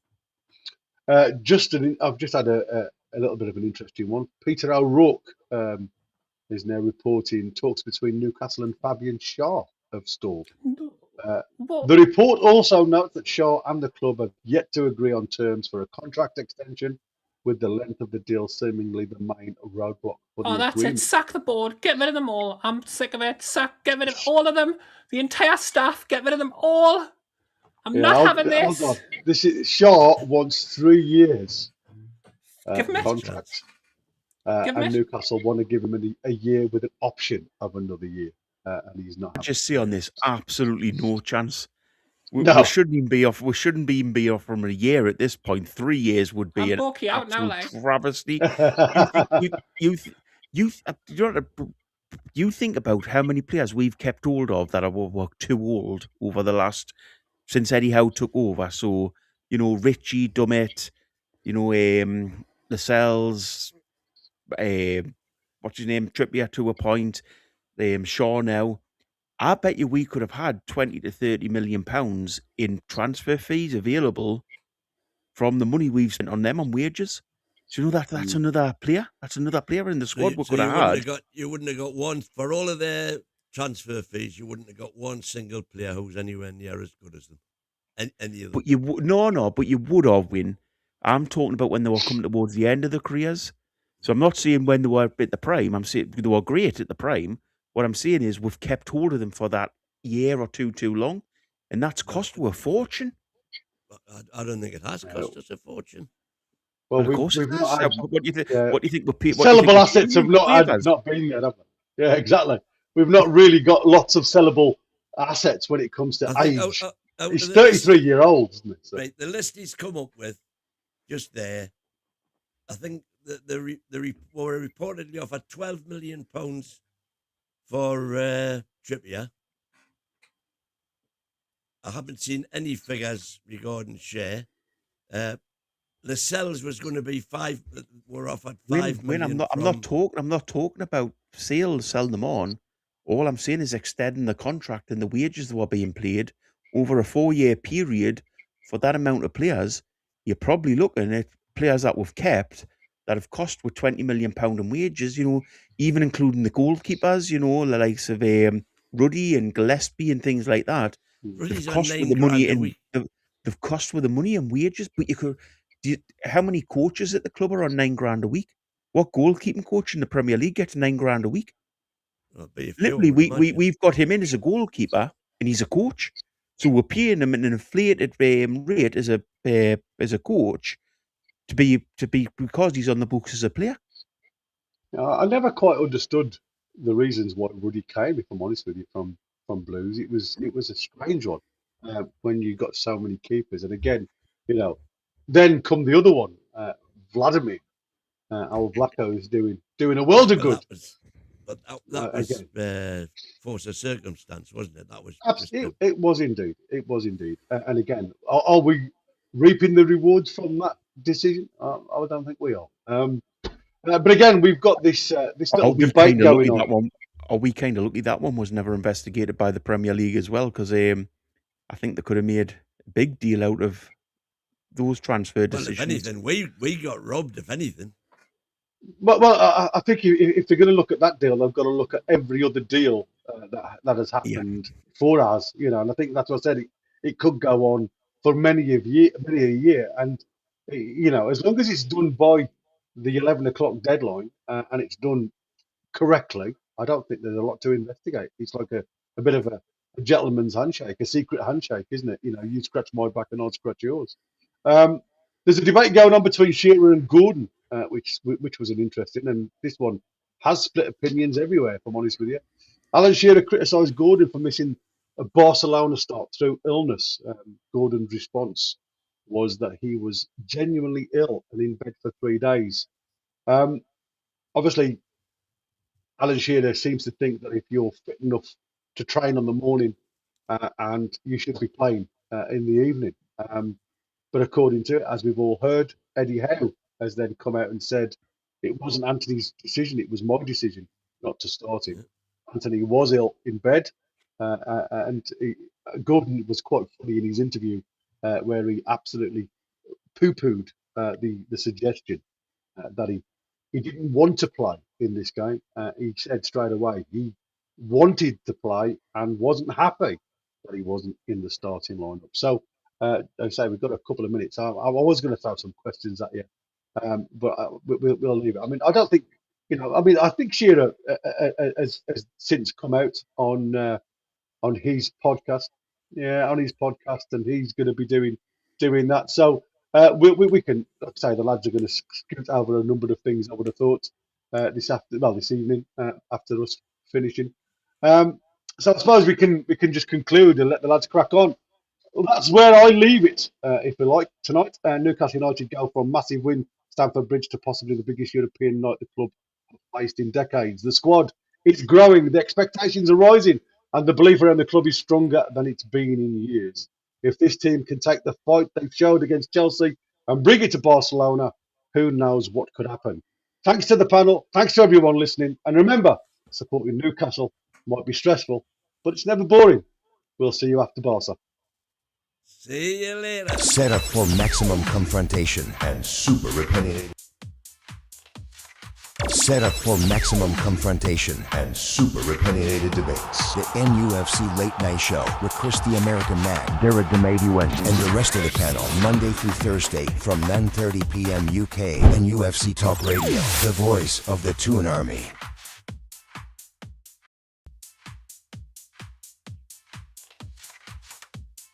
Hello everyone, welcome to NUFC Talk. We are live here with the Late Night Show. It is Chris the American Mag right here with you, Iain, Mackay, Mighty Wyn, and Boaky in the house. Should be other people coming in as well. Oh, Jamie's in there. There you go, Jamie's in the house. And that's it, I think, if I'm not mistaken. Anyway, welcome one and all. Don't forget to smash the like button. We got news to talk about. Current stories going on with Newcastle United throughout the day. A few to talk about, of course, as they mentioned earlier. About one of them is the Alan Shearer situation with Anthony Gordon. Some people don't care about it, but some people do. But we are here to talk about whatever is going on with Newcastle United, regardless if we like it or not. We cover the club, the good, bad, the ugly, and whatever else in between. So there you go. We'll talk about Sandro Tonali as well, as we'll see if he can be healthy for the matchup on Wednesday. There is, I guess this one here says Newcastle United's Eddie Howe handed major suspension boost ahead of the derby, and that has to do with Byrne. So we'll dive into that as well. Hansi Flick not happy with Barcelona and warns them that they need to perform better if they're going to beat Newcastle United on Wednesday. Although I believe they scored a minimum of 5 this weekend, so I'm not sure what he's on about. But yeah, maybe you call that standards, which we lack a little bit sometimes, especially on this channel. But there you go. And which, by the way, I think it was against Sevilla, which means that our own goalkeeper received those 5 goals. So maybe we'll get some intel. Maybe we'll get some intelligence from Sevilla on what's to come for the game on Wednesday. Anyways, lads, how are you? Welcome. Always good after a win. Only win is in the show. Come on, man. What's going on with your background there? I'm in a cabin, man. Can I not be in the cabin? I'm just in my. I'm in my Wyoming cabin. Can I not be there? I mean, it's just looks reminiscent of some of them pictures from Epstein Island. No. Hey, be careful. Be careful. But maybe. Tired. Hey, listen. He was just somebody I used to know. He wasn't my friend. Anyways, I have nothing to do I saw with them his... pictures. I set myself. It looked a lot bigger when I was a kid. There you go. There you go. Boaky, Super Mac, how are you? Good. Yeah, you, mate? I'm doing good. Ian, what's going on, man? You guys, do I have a... What's going on here? Well, you guys not speaking, man. I knew Boaky was gonna speak, and I just stood back so that we weren't clashing. Boaky said he's Oh, my fine. goodness. Asked you, then I'm going to say I'm fine too. Great to be back in Blighty. How are you doing, Chris? Why are you not wearing a cowboy hat if you're in See, Wyoming? I've not seen this. I always script. got my cowboy hat. I always got my cowboy hat, man. Always got my cowboy hat. Oh, there we go. It's always Ian handy. always Me. waits- This This looks like is the great. worst See- hen night stripper has just turned up. And Ian always waits for me to speak because he knows what I say is right, so he can follow up on it. Only if you're man. talking about changing the offside rule, Boaky. Everything else you say is absolute tosh. Proves it. Which, by the way, you guys were talking about that, and it's a good conversation to have. But you know, it's never going to change. VAR is not going anywhere. There's whether you like it or not, they're never going to take it away. Just like they're never going to bring back the 3 substitutions that was normal. Now you can change half a team, and you know, because of COVID is really over now. So, you know, why do you need 5 changes? You know, so Because it helps the but big it- 6. Well, okay. Well, maybe. But regardless, they're not going to take it out. So that stuff, once football make changes, you'll never get rid of it, ever. So but the thing is, now more than ever, I'm not so much for too much technology. The problem with technology being in the game is that it's run by humans, and humans aren't going to be here. So as long as it's run by humans, they're going to make mistakes, or they're going to be biased, or they're going to be corrupt, whichever way you look at it. So therefore, you just close up one hole to open another one. People are still going to be complaining because people are never happy. So it's pointless. It's pointless. VAR is there to stay, but I don't think it fixed anything. And if it did, it opened another problem. So there you go. That's that. What do you guys got to say about that? You guys what's going on with you today? VAR has fixed a lot of things, but if it gets to be too technical and it takes too long, then it's spoiling the game. Case in point is offside. Boaky's talking about changing the whole rule so that there's got to be daylight for it to be offside. If you change the rule like that, that's great. There won't be any VAR for offside because the bloody linesman will get it right 99 times out of 100.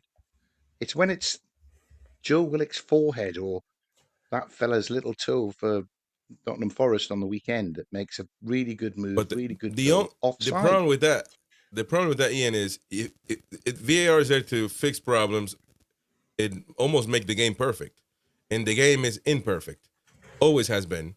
So if you look for perfection and you look for no mistakes, then a hair offside is perfection. Yeah, he was offside, and to a football mind, that's not good. It's not good because it's not an advantage because it's not a good thing. So the more technology you bring, the worse it gets. It's not the technology; it's the implementation of the technology. I agree with Boaky. Get the offside rule straightened out so you don't have those toenails and foreheads. And you don't solve it by being a Luddite. It's dead easy done. Daylight. If there's daylight between the players, you're offside. If there's no daylight, you're not offside. Then it doesn't matter if it's a toenail or your full body. But then you just use the semi-automated offside to pick that up. And if it's daylight, there'll be that big of a gap. You don't even need linesmen. You don't need them anymore. I mean, look at the Villa game. Look at the things that stood and watched at the Villa game. Just stand them down and let it all against be us.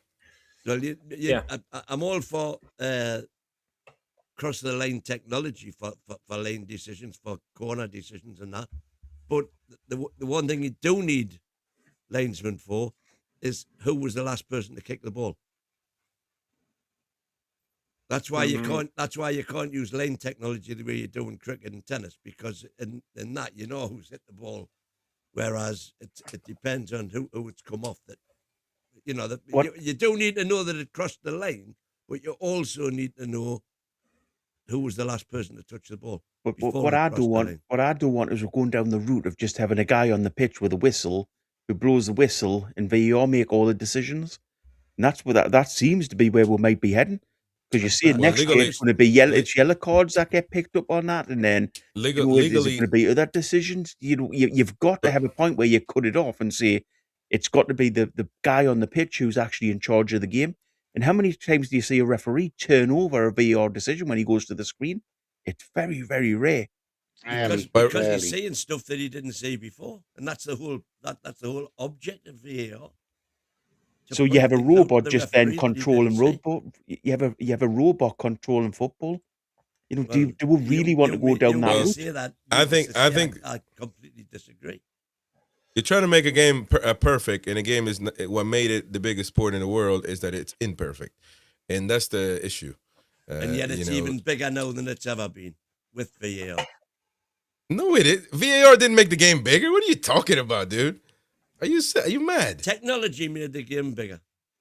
Yeah, VAR didn't. People, I've never met a fan. I've never met a fan tell me, "Hey, man, VAR call made me a fan of Newcastle United." I can't wait. But what are you talking about? He is right in some ways. VAR did make the game bigger in regards to camera angles. Being able to do analysis. How is that making it bigger? Like well, it did. How's that making the game popular? Exactly. That's the point I was just going to come on. Is technology. Yeah, but can I just pull up? Just go to RG comment. I thought you you can cover that as well if you want. Yeah. Okay, because I got it ready for you.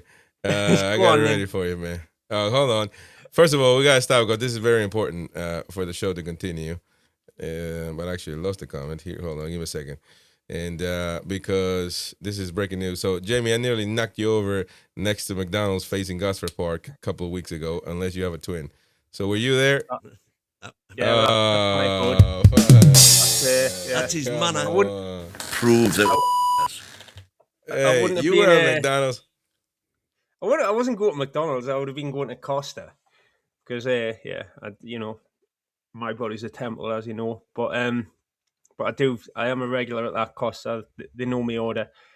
And I do just tend to walk across roads like I own them. So that all checks out. But so RG Fox has also seen, by the way, which we haven't. Nobody mentioned what happened a year ago today. And we won the Carabao Cup, and that's an unbelievable achievement. There you go. We won the Carabao Cup. I've got my one scarf, courtesy of Seller. And I've been spending most of the day watching Happy Memories. And, I thought that would be top of the agenda when I come on here, but we're on about VAR. Well, they chose that, and I'm surprised the Happy Clappers didn't bring that up earlier in the show, because they usually, that they go to that Carabao Cup to justify anything in today's day and age. So I thought they would have brought that up, but I guess they didn't. But yeah, we won the World Cup.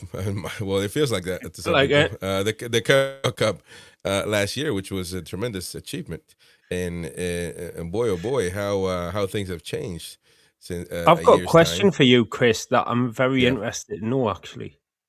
Yeah, go on. Would you rather which one of these two things would you rather happen in the next 12 months?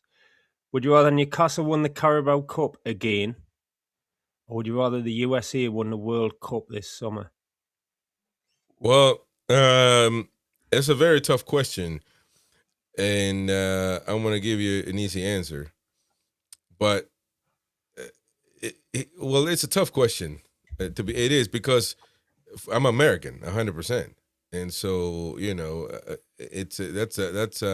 I'm American first. I mean, you're English second. You're Newcastle United first, and that it's blasphemy to say the least. But that's your personal choice. But no, I like them. But the thing is, for America to win the World Cup in the standard that it is, would be like Newcastle winning the Champions League. So, it's something that's very, very tough to decide between. When can we get the violins out? I mean, because they can get the violins out, but the thing is, If you ask me, see, nobody say for the violins, ladies and gentlemen. Nobody hit. Only Mighty Wyn throws his toys out the prom and whinges and goes to HR about the violin. Violin's here for everybody. But if you ask me, because you've got the button. If you ask me, well, did you want the button plays itself when rubbish starts sounding or somebody requests it. But listen, if you tell me would I rather Newcastle win the Champions League over the US winning the World Cup, then I will lean towards Newcastle winning the Champions League. Because the Carabao Cup. No, I would choose Newcastle winning the Champions League. But because you're telling me the Carabao Cup, come on, man. I get it. You guys think it's it's the bee's knees, but in the real realms of football, it's not. So yeah, I wouldn't. But America first, man. We'll run English football, and I think we are the English, so we'll decide that. Yeah. No, well, that's fine. But can I just quickly answer your question? I would take Newcastle win the Carabao Cup over England winning the next 4. Well, because you guys are anti-England, that's why. European Cups, Because you guys are anti-England, that's why. Let's not dive into that. I'm not pro Newcastle.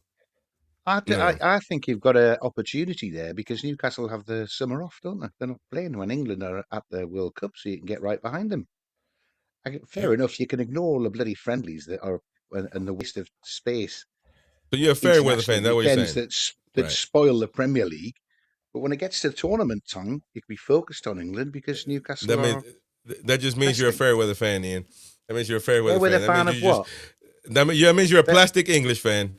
You just turn up for the big tournaments, just like City turn up for the City or any big team. Camp. Well, of course.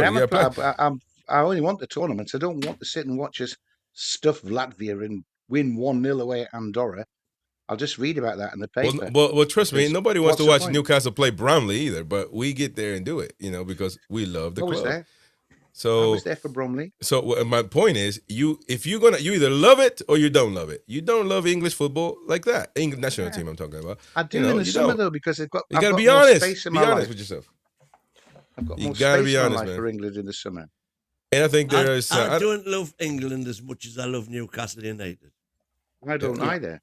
And I'll wear that badge with honor. Yeah, that's fine. Mm-hmm. To an American, that is the lowest of the low. But that's why we're different. And you guys are, there. But anyways, I love Newcastle United anyway.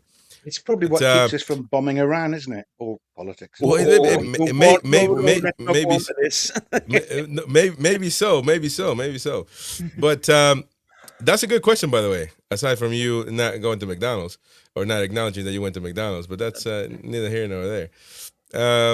Anyway, so what else are we going to go? You guys were talking about VAR. It's not going to change, so move on. Boaky, you got to move on. Although I agree with you in a lot of ways that it's rubbish. I mean, because people were talking about, you guys complained about, I don't know if it was we, but fans were complaining about the weekend, non-calls on the weekend, where VAR was there.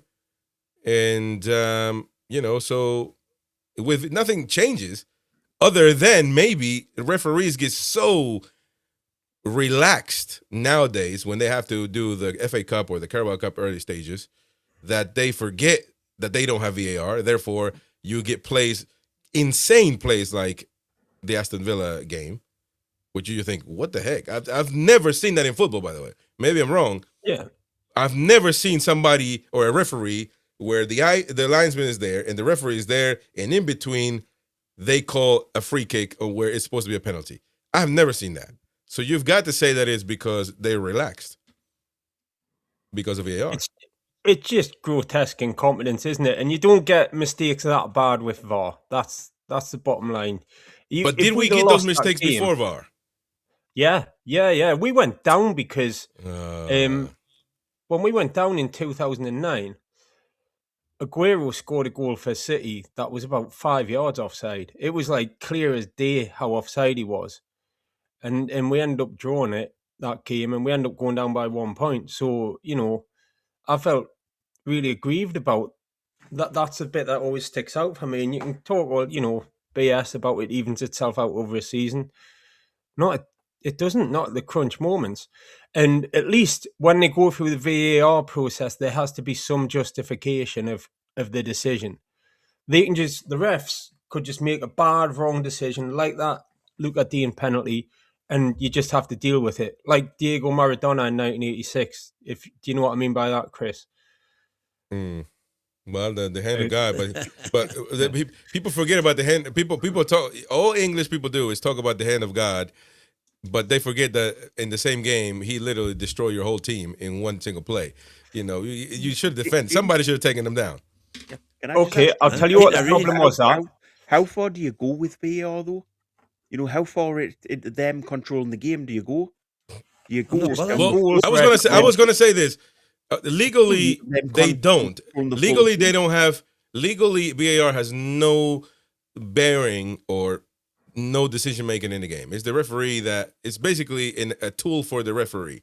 That's what it is. Although it seems like they are the protagonists and the referee is just there. I'm saying how far down that road do you go, allowing them to control them controlling the game? So what's the point? That's the cutoff point. That the man on the pitch is no longer a referee; he's just a commentator for VAR. Well, you know, I just think you're going ridiculously overboard there, and I love VAR. Hang on. You're saying that you've already said next year's season yellow cards are starting to get into it. The season after, something else will, and the season after, something else will. At what point does it get cut? What point does it get cut back that the referee is still in charge of the game? If the point, Jimmy, I probably wouldn't care if all the referees that I've seen in the Premier League were out of a job. To be honest, if I think that is one job I would like to see get lost to AI. I think. If it's right and it's fair, because I don't care. Do you know what the problem is in this country? Too many people lack moral fibre and they support either Man United or Liverpool. If you go in a room, right, Chris, anywhere in this country, and there's you and 10 strangers, 24-carat guarantee, if you start talking about football, one person will support Liverpool. He's never been to Anfield. He's got no connection to the city, but he supports Liverpool, and him over there supports Man United. And with that level of sort of bias, there's always going to be some of it creeps into the refereeing, I think. I would rather... but that's the same about the VAR. What are VAR? It's all done by tech, or it's all got to be justifiable by tech. If a ref thinks he can give Liverpool a little advantage on the field and get away with it, so be it. The thing I always said in the past, I would like all our referees to come from Germany, and we can send them our referees, and then there's no chance of the bias. That ain't going to happen, man. We'll have the Bundesliga refs. Wolves drawing right now with equalizing against Brentford. That's 2-2 right now, 89th minute underway. And the Wolves, the worst team in Premier League history, all times, since 92, by the way, are equalizing against the Champions League or European football Brentford, who are above us in the Premier League. So there you go. 2-2 right now. Well, it equalizes, and they're not winning or losing right now. But there you go. That's the last game of the Premier League going on today. Shall we give a little bit of an update on what's going on or what happened in the Premier League this weekend? Burnley and Bournemouth tying 0-0. The Mackems losing against Brighton 1-0. Newcastle Chelsea, of course, the Toon winning away, as we have spoken of many, many times already. Arsenal Everton 2-0 for the Gunners, and goals for Downman, right? Is that what his name is? The kid? Yeah. Downman? Yeah. 16 young years old. Young lad. Very, very good. See, teams giving the young man opportunity to come on and perform and play. That's something that we can certainly copy. And West Ham Manchester City 1-1. Man City, they're bottling it right now, man. They had it, but they're bottling right now as we speak. Crystal Palace and Leeds 0-0. Man United and Villa 3-1 to Man United. Forest Fulham 0-0. Liverpool Tottenham 1-1. And that's a good result for Tottenham, to be fair. And what was wrong? Liverpool, whenever you want them to do anything, that's when they fall apart, isn't it? Yeah. And it's insane to see the downfall of Alexander Isak as well. You know, how good he had it a year ago in this particular day as well. And now he is knackered. We are knackered. So there you go. And Wolves Brentford is... when you buy Premier League proven players. There you go. That's a good There you point, go. though. That's a good point. He's knackered right now, but do you guys think Isaac comes back next year and returns to be the player he was? Or do you think this I don't know. injury and the big money move and all that will combine? Slot's probably out on his arse in this summer, is that fair to say? Yeah, he's probably going to be gone. Cormac comes back to bite you on the butt a little bit with this. So Isaac and Wissa, who both went on strike for the clubs, have failed this season. Do you think it's a little bit of karma saying, you shouldn't do that? It might be. I just don't believe in ghosts or anything, any of that rubbish. But here's the thing. It's a simple thing. Listen, he wasn't prepared, and he was injury prone anyway when he went there, and Liverpool and they don't got play to him, and they don't play to him. That's exactly that's one of the things, and less now. The Ekitike is doing fine. Well, doing fine under the circumstances. He is doing fine, but obviously the team is not good. But so Isak is not their priority, and that's the main issue here. Isak is not the priority of Liverpool. Maybe it was when they got him, but not anymore. And I think I will laugh quietly to myself if Liverpool managed to drop out of the Champions League places and we somehow steal replace them. And then Isak is sitting watching Newcastle in the Champions League next year whilst he's travelling to Azerbaijan in the conference. I just think Villa and Chelsea and Liverpool, Brentford, Everton, they're all wobbling. And we've got such a straightforward looking run in. Why not get behind them, Boaky? Got your personal differences with Eddie Howe aside. The straightforward games are the ones where we tend to mess up, aren't they, Where we have in the past tended to mess up, Jamie. That corner's been turned now, and if they can do Barcelona, just think of the confidence they've got. Barcelona, then Sunderland, then 2 weeks off. And we come back with Bruno back in the squad. I think they'll win 6 of the last 7. And that puts us on 63 points, which on my predictions had us finishing 4th. You'd have spent up my whole night with Christina, normally on these shows, and now coming on with you, it's even worse. How the hell are we going to do that when we've done absolutely nothing all season in regards because we've got our fullbacks back? Well, because we've got the fullbacks back, and then we have lost some key players for most of this season. We have, and confidence has been knocked. Eddie Howe's confidence was really knocked. He didn't have a clue what he was doing against Everton. But I think he's reset, and I think the signs are really good that we should be able to have too much for Palace and Fulham. These are the teams. We should be able to, but we've seen this before where we haven't won the games we should have. Behind that though, we're like from what's happened the rest of the season, where we've had this roller coaster season where we've been up and down. How do you know we think we're just going to be on up for the rest of the season? I don't, but I have faith and I have belief and I have hope. Hope's what it is, and that's what kills you. It's the hope that kills you. 10 men doing Man United, winning away at Chelsea, winning away at Villa. I love the performances in those games, and that was different to any game we played earlier in the season, apart from the Man City home game. But there's some consistency of performance now where there never has been. So why not? We're consistent. Barcelona, PSG, we played really, really well. PSG. And we'll say thank you very much to Wazza for his super chat. Thank you, mate. Ian's jumper looks very Peruvian. We'll leave it at that. It does actually. Yeah. It does actually. It's actually. It looks very Peruvian. It's Norwegian. Yeah, but this is Man United's away home kit next year because they've decided to jazz it up a little bit. I thought it was Shirley Bassey top myself. Diamonds are forever. There you go. Why not? Right. So let's go with the stories of today. Whatever we've been able to gather. By the way, Chelsea got a ban. That's they can't sign any kids. I believe that's the ban. I first read it was like the first team, so that would have been very, very hard. But interesting. That goes back from the Abramovich years. Wow, that's something odd there, man. But anyway, Newcastle United. So fingers crossed, I guess, because the fitness of Tonali, he didn't travel with the team over the weekend to go to London, to the posh side of London. Am I right? That's where Chelsea's at? That's a proper posh over Posh in part of London, yeah. yeah. So but I mean, London's those too big Chelsea. to have a Ooh, posh side and a not But- posh side. but Posh we can get region. it. Posh We district. we can get it. We can get it to back in the '60s. It was proper, but now it's knackered. Anyway, so if I live in Chelsea, that means I got money. Yeah. Most much probably. money. So You live anywhere Or, in London. or you've you're got money. squatting. Yeah. No, Or that's you're not true squatting. though. That's not true though. I mean, there's some. I've seen it. I've seen documentaries on London. Trust me, there's some parts that I'm like, whoa, this is London.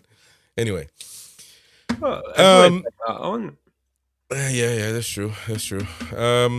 Right. So, Tonali fitness. I think Eddie Howe provided an update on him as far as on the presser or something like that. And said, yeah, when they asked him about if he would be available on the Spotify Camp Now, and he said, yeah, I hope so.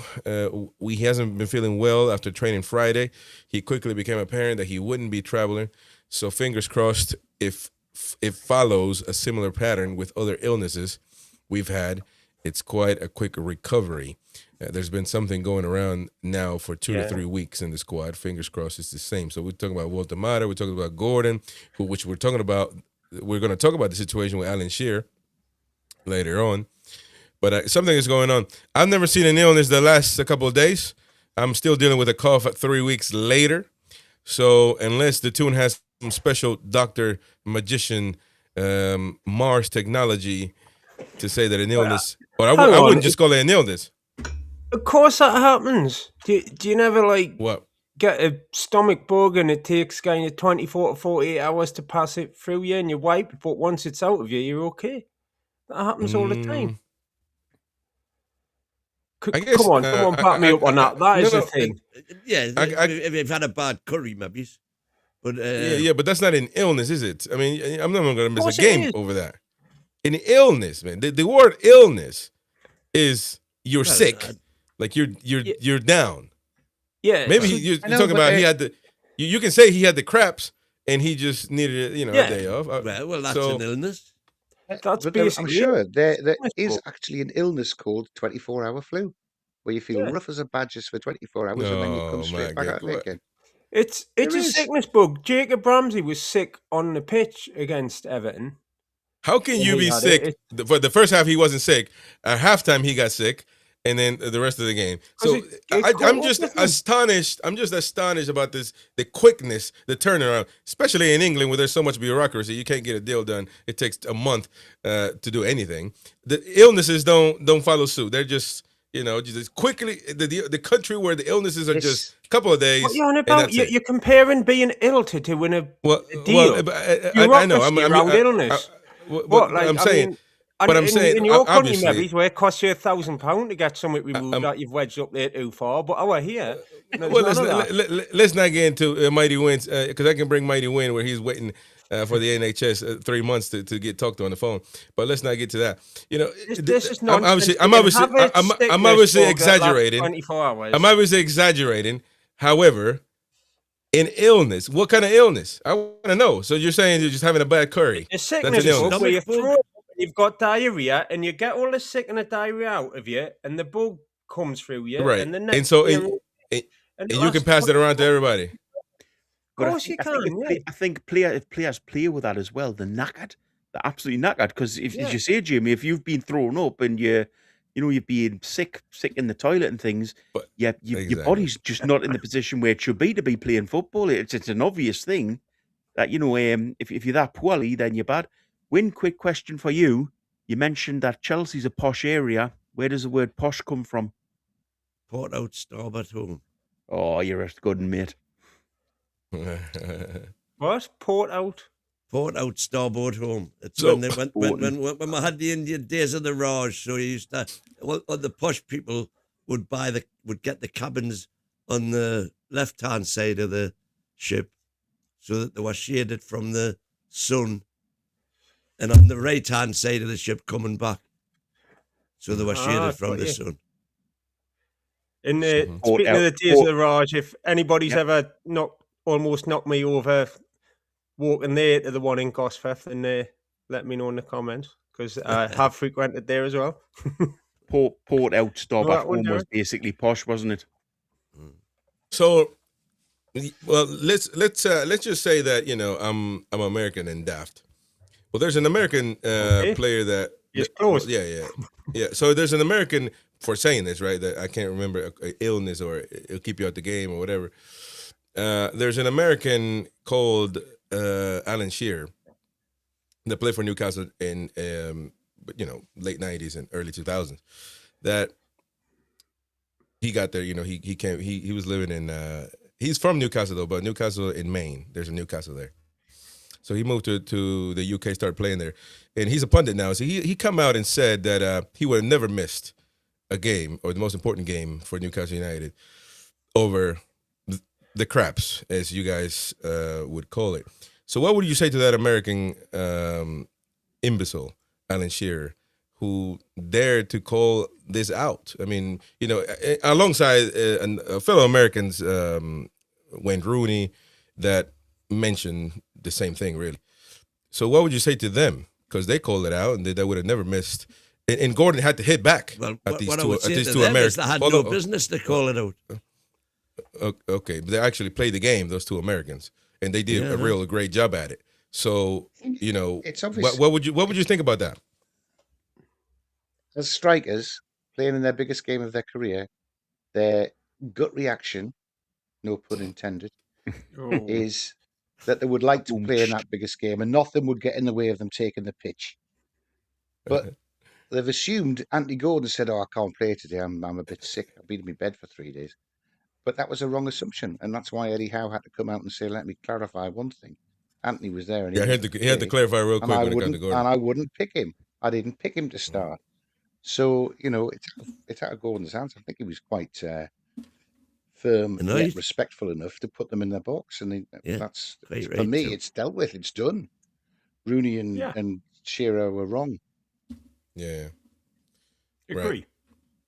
Gordon's comments after the Chelsea match really hammered it home. It was quite articulate, I thought, and seemed a little angry and put his point across. Gordon didn't like it. Rightly so. Gordon didn't like it. So let me read through the story because it's on the thumbnail, so we got to dwell a little bit on it. And legendary former Newcastle United striker, American-born Alan Shearer, doubled down on his comments regarding Anthony Gordon's absence. He doubled down, by the way. Oh, we got a super chat there. Can you bring it up, whoever? Yeah. I love. Was I had food poisoning once? Scallop. Mussels. Scallops, man, they're the best. Both Scallops are the best. So, right. Thank you very much, Waz. I appreciate you, man. Yes, Waz. Fireworks, both ends, going bang, bang. Yeah. Oh, yeah. Oh, yeah. And no November the 5th, will he? No. And then, remember. So he said regarding Gordon's absence from the starting 11 against Barcelona that there were suggestions that he was unwilling to play because he was sick, right? And Howe had to clarify that it was Howe's decision. And labeling claims as nonsense, Shearer has publicly stood by his initial criticism of the winger. And Gordon came out, he said, I usually don't like to clear stuff up because I don't care too much, Gordon told the media, but this one does need clearing up because it was just nonsense. Saying I didn't want to play in the biggest game of my career is absolute nonsense. And Shearer stands firm on the situation. But although he loves it, he said, good, I love it. That's fine that you always get a chance to clarify. And the right to reply is, the player's right to say something, so that's fine. But he said he wouldn't change anything he said the other night against Barcelona. Illness wouldn't have kept me out for a game. I know he said it. Yes, I know he said it was the manager's decision. So basically, he's not buying this. Oh, Roy Keane was also involved, who I'm not a fan of, really. But Roy Keane also must be American. He must have been from the Irish side of America, which is probably New York or somewhere. And but these Boston. Are proper center forwards, exactly, Boston. So these are proper center forwards that play the game at a high level, that know about this. This How is can no they small know about that specific illness. Right. But Wyn, there was So an they have easy never had answer. the- There was an easy answer to this. Don't send Anthony Gordon in front of all the other players and in front of the press. Bring him in a back door, and say to him, if you're well enough, we'll get you on the pitch. If not, we'll say that you've been really poorly. The problem was that they walked him past as a normal player going in. And that's where all the controversies come from. I think Well, the I'm thing is, not interested in the controversy. The biggest part about it was the biggest part. In a different door. The biggest conversation of all this was that he was ill, so put him in the stands with his. We went to his private little room that they have to watch the game. So he's ill. Then send him with the ill people. Instead, he was in there on the bench, and now Tonali's sick. By the way, whether he got it from him or whoever else, it means when you're ill and it's contagious, you separate the problem, right? So that's when the whole thing kind of took over. And of course, it got inflamed by top elite strikers speaking on it. That's not what that wasn't Shearer's criticism. I might have agreed with Shearer if his criticism had been about allowing infected players to mingle. Mm-hmm. I would think he would have a valid point then. What he's wrong about is criticising Gordon for not being prepared to play, when clearly from everything we've heard is he was prepared to play. But why the club put Gordon in that position? As I say, all they had to do was take him a different door. If he was why when he's part of the squad, he's part of the squad. He should be coming in the same door as the rest of them. He's on the bench because he's been poor for a couple of days. But you're talking about in the illness that's contagious. The medical team said that he might get half an hour out of him. Because he's not been eating properly or anything for a couple of days. So House is right. You go on the bench, you play the last half hour. And other people who aren't involved in it make an assumption that Anthony Gordon's made that decision. And you've taken that into a conspiracy theory that there's no such thing as an illness that lasts a couple of days. And that. So what do you think the truth is here? But Jamie, why not just take no. You know what? Take this full conversation out of the question. By, as I say, just bring them in. Simply, it's a different door, and the manager goes, look, he's sitting in a different room because he's not well. If he can get on the bench, brilliant forward. If he can't, keeping him with separate, me, with me, I think that if somebody's ill, he shouldn't be with everybody else because they're going to be sick. And you can say that he had been ill. He had been ill. But so how did Tonali become ill? How did Tonali become ill? To play. How did Tonali become ill? Well, of course no one knows, but one was ill and then another one is ill now. So of course nobody knows, but Voldemort before that, I don't know. Maybe there's like an infected bottle of Lucozade at the training ground or something like that. But now the point is here, making up illness. The point, nobody's saying that they're making up anything. Also, I take the word of elite level former footballers who have said, if you're good enough to be on the bench, you're not good enough to play, then that means the illness is just the illness. If you're one of the best players on the team, as actually Gordon has classified himself under some God-given right that Mighty Wyn gave him, then he should be playing. If he's the best player on the pitch, he should be starting. And any player who comes in and tells the manager, I'm playing whether you like it or not, they're ruining that club. So, if Shearer and Rooney had the power, Rooney couldn't have said that to Alex Ferguson. Not a chance. If he'd have come in after 2 days on the sick and Ferguson said, I'm getting half an hour out of you, he's on that bench, he's getting half an hour. Doesn't matter what Wayne Rooney says. It was Howe's decision to put him on the bench. I don't think this is a big deal at all. No, we're just going over the stories of today. And Alan Shearer has doubled down saying I'm not taking anything back. Non-story. Well, what is a story? I know you don't like it. I understand, there's a thing against, big media, outlets, and everybody's against this type of thing. But there's a story because it's out there. And Alan Shearer, who is an icon of Newcastle United, whether we like it or not, I understand he's American, but he's spoken on this. So, he has said he's doubling down and he's not taking it back. So we got to go over the story. There you go. That's why I want you guys to say your opinion. I'm not saying you need to say he's right, but you got to give your opinion. from the He's club's wrong. point of view, they could have handled it a hell of a lot better for Gordon. Could have I'm not done. calling Gordon out in this whatsoever. I'm not calling Howe on this particularly, but the club should have handled this better by just simply saying, come in a different door. You know, Eddie Howe will come out and say, look, you're really poorly, but you've got to the ground. And I think all fans then would have been, oh, what a good lad. You know, he's not well, but he's still got into the ground and he's still willing to play if he can. Instead, they walk him past the cameras and make him look an absolute knacker by not refusing, but saying, I'm not shaking their hands, and then walk in and everybody going, well, why they send a sick player into the dressing room, which they didn't. But the whole process could have just been completely taken out the question by them just sending them in a back door. Yeah. Aside from those 4 ill players that were, reported ill, which is Ramsey, Waltemata, Gordon, and now Tonali, we'll see if he can play. There is one more that I guess in desperation to get back, which is going to be Joe Willock, because apparently, according to Goal.com, that Newcastle's medical department is working overtime because Joe Willock is the latest concern after suffering a muscle injury against Chelsea. And Lewis Hall remains a doubt despite nearing a return from a thigh problem. Howe has been forced to navigate a difficult period with injuries, with several key stars currently occupying the treatment room, including Bruno, of course, who's traveling from Brazil to Barcelona after a warm vacation over there in Brazil. The Brazilian said, he's actually traveling right now. Well, I'm sure he might have gotten there. He might have gotten there already. So, Chris, sorry to interrupt you there, mate. I think you said Lewis Hall. You meant Lewis Miley, who was struggling to come back from a thigh injury. There you go. Well, Lewis Miley. I'm sorry. I apologize about that. Yeah, I'm sorry about that. Lewis Miley, who remains, of course, not available. Which, by the way, that's still.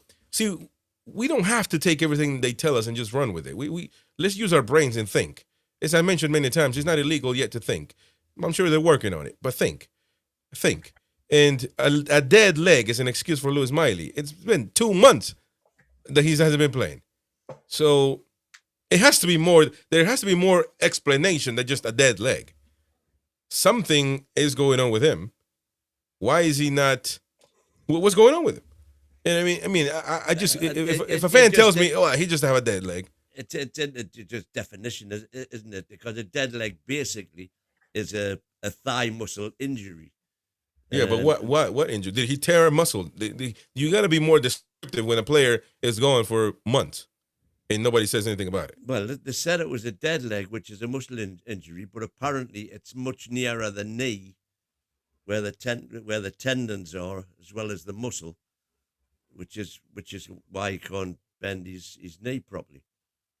And there's different degrees of dead leg. But when there's different ways, the terminology, I suppose, it's just it's a thigh strain of some description. It's like there's different ways of dealing with this as well. Why hasn't he just said? Yeah, it has to be better communication. We don't know how long he's going to be out for. He's gotten in. It's always been, he'll be back in a couple of weeks. There's no major issue there. Why hasn't he just come out and said he's not? Boaky, we're going to the super chat, of course. Thank you, Monkey. She says dead leg, thigh contusion. Recovery typically takes 2 to 3 weeks for mild cases, while moderate to severe cases can last 4 to 8 weeks or longer. Right. So thank you very much for the super chat, by the way. I appreciate it. And I think that it has to be it has to be communicated better, because when Howe is asked about this, he says, all I can tell you is a dead leg. That's not really saying much. And if he doesn't understand the situation, just like we don't, then it should be a medic next to him says, look, he's going to explain the medic of the team, Newcastle United's doctor, explaining Lewis Miley's situation, because this is in the interest of the fans to know what's going on. That's why. Well, the only thing the fans need to know is he fit to play or is he not fit to play? The medical history is superfluous.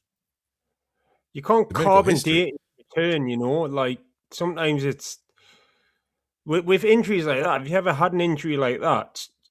It's up and down sometimes. You come back from like a thigh injury and your calf goes and things.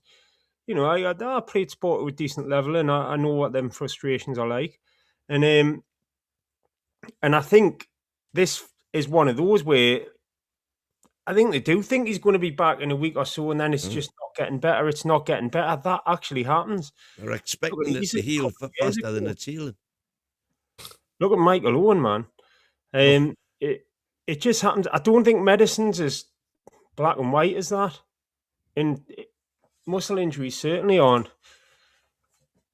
Yeah, I agree with you. Do you think they're a little bit slow in bringing players back? Do you think sometimes they look at the medical stuff and the likes of Maybe a few years ago would have been, you've got a dead leg, fair enough, but you can still play. Run it off. Yeah. Yeah, run it off. But you know, why would not play? What that resulted in? But what? Yeah. Well, in 2 seasons ago, when we had half the team on the bench, on the treatment table. But no, but you know... And the criticism then was we were bringing them back far too early. But no, I'm not saying I disagree with you. When all I'm saying is, you know, is there a little bit too much relied on now on sports science and stuff, rather than just looking at the player and thinking, hang on, there's not much wrong with you. You can play. Well, it's got to be pace. I tell you what, we were talking the other week on the comparison, right? See if this resonates with you, Chris. So in the mid-1990s, we were talking about Andy Cole's hat-tricks for Newcastle and games that Newcastle had won 7-1. And we brought up a game against Notts County back when the first round of the League Cup was over 2 legs. So Newcastle beat Notts County 4-1 in the first leg at home. This is in 93 or something, right? The second leg at Notts County, Newcastle won 7-1, right? Bear in mind, it's the first round of the League Cup. They're 4-1 up from the first leg. It was the full Newcastle team that played every week in the Premier League. In a 22-team Premier League that went to a dead game at Notts County and won 7-1 with Andy Cole scoring a hat-trick. Because you had like 14 or 15 players in the squad, and that's just in the mid-90s. And they could get through it week on week, 2 games a week. And that's just unheard of now. You know, you've got to use your squad. And I think the only explanation is just the pace of the game. You've got to be able to run it a pace and go for a length of time in 90 minutes now. It's such a high intensity that it's just not feasible for people to do 90 minutes, or to come back with a bit of a niggle and kind of get through it for however long. Well, that was the stats, weren't they, saying that the distance covered, the average distance covered by players in the 90s was like, in some case, 50% less than what it is now. Well, my only issue in the point, by the way, I don't know what the rotation, I get the point, but I don't understand what that has to do with Miley's injury. But I have to take... I said rotation, or you can't run an injury off. Like, you've got to be more careful with an injury than you did back then, because you kind of walk around for half the game. I will take. I want to know why. That's me though. Maybe that's my journalistic bone tingling, especially from this team who, remember Jamal Lascelles, who didn't want to play, wanted to play, was hurt, wasn't hurt. We don't know. We didn't know what was going on, and then he was a Leicester getting presented, and turns out he could play. So, you know, they're just things. There's just odd things, and as well as, you know, Nick Pope being hurt, and the other time, and of course it was an injury, but after a game that he bottled it. So, you know, it's not an odd situation. But all I want to know is what's wrong with Miley. That's it. Because the dead leg doesn't say anything. You know, matter of fact, dead leg, to me, watching football back, I've never heard anybody use it as a long-term thing, other than you get a dead leg during the game, and then you get up and start playing again. You know, but that might be ignorance, and that's fine. But that's why I want a doctor to explain. That's simple as that. You know, but maybe I'm just being odd there. But one thing that we do got to mention is that Dan Burn will be able to play, of course, against the Mackems. You know that, because he avoided a ban after staying out of not being carded against Chelsea, or else he would have missed that game if he didn't know. Oh, so, really? Yeah, he didn't. And maybe that could be a possibility of why he didn't start the game. Maybe. I don't know. Unless Eddie rates Botman, which he does, I think. But maybe that's why Byrne only played a few minutes. And those were, I think he had to play him in those minutes because the objective needed to be accomplished, which was defend that goal. So, and he was one of the guys that did an amazing job at that. So he did an excellent job, Byrne. And but yeah, he can no longer be suspended under the 10 yellow card threshold before the cutoff. So has he gotten 10 yellows already? Or I mean, not 10, but against 9. That's kind of odd, isn't it? I haven't seen that many, but there's so many games to be honest. So maybe it's possible. So he will be playing against the Malcolms. For a central defender, that's not too bad. 9 yellow cards up at this point in the season, really. Well, you would think. Well, he got ejected on the. Well, he got ejected on the 2 yellow cards, right, against Brentford. So or was it a straight red? Yeah. No, that was 2 yellows. But I don't think that counts, know how that affects it. Yeah. Well, it would count, wouldn't it? Yeah, if it's 2 yellows in the game, yeah. Well, what you've got to remember, Chris, as well, you think in the league games, it's also Carabao Cup and FA Cup, because all the yellow cards and the Carabao Cup, exactly, the domestic. But that's a good question though, because if you get sent off, wouldn't that reset? I don't think those 2 count because he served the ban for those 2. No, I'm saying though the yellow cards count. The yellow cards in them games count towards your for the season. Even if you get sent off? But I'm saying, do they? Even if you've served the ban? No, I'm not talking about the ban, but I'm saying if he's been booked in games where he was, don't know why I'm doing a yellow card effect, but when he gets booked in games, you can get one for that, yeah. When he gets booked in other games in those competitions, it still counts towards your cumulative for the season. Well, okay, well, that's a nice situation. Wynn's gone off the check. Yeah, he's going to talk to AI over to the library, and so anyway.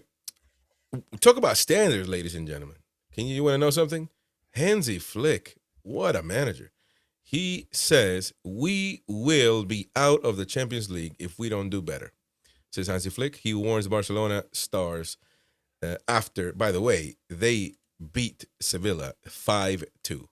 If you score 5 and your manager is saying, if we don't play better, we're going to lose get eliminated in the Champions League in midweek, then you got a manager with some proper standards. I mean, that's what you call a Sevilla beating, that. Well, there you go. And we could get some intelligence from War Vlachodimos, who was playing in this particular game. He received 5 goals. He's made it clear he does not want to live in Newcastle ever again in his life. He doesn't like England. He doesn't like it. He just doesn't like it. He likes to be in Seville, which is a pretty good-looking place, to be honest, to be fair. But he was playing fine there under Matias Almeida, and an Argentinian midfielder back in the day, Lazio, etc. And but they got beaten. And can you believe Hansi Flick said that? I mean, that is something else. I want to get the quotes real quick because, man, that's it. It's just a lot of things were good. After scoring 5 goals, a lot of things were good. But at times, we did not play with conviction. The conviction I wanted to see in my team. This is a huge week, and we need to be 100% on Wednesday against Newcastle United because otherwise we are out of the Champions League. Wow. Have you ever heard of that from Eddie Howe? Oh, damn it. Sorry. I did it, man. I'm sorry. I didn't want to bring Eddie into this. I'm glad Boaky didn't hear me because he was going to take off with that one. I don't want that. I'm tired of the Eddie Howe Thrashathon. Hang on. I have been really good. I've never called Eddie Howe out on this channel for a lot of time. No, but yeah, right. It's true. But you've got to admit, without bringing Eddie Howe, don't make the same mistake I did. Mm-hmm. But without bringing Eddie Howe into this, you've got to admit that is that is a manager right there that's finding strong words. Don't you think it's like a double psychological effect though? He's thinking that not to get like he's saying that to try and motivate his players to find every last ounce, which you'd expect him to do. But he'll know we'll be listening as well and rubbing our hands together, thinking, oh, they're scared of us. And that might just take the edge off us if we go in a bit overconfident. There you go. Is it not also good to hear somebody that's so passionate about their team? You know, that they're so much for their team. They want that so much for their team. There you go. That they come out and do that. You know, When was the last time is at Newcastle that you heard a manager or a coach? I told you No, I said a manager or a coach. I said a manager or a coach come out and give you that much passion in your belly. Well, first of all, the last time you heard a manager speak like that, I've kept really quiet, but I'll tell you something. He went down in my estimation when he said that. That's the last manager you ever heard really go out, but crazy. So we can't just blame Eddie Howe, although Eddie Howe is a bit of a soft guy. It just is. But Hansi Flick, Wyn, can you believe that? Wyn, Hansi Flick coming out.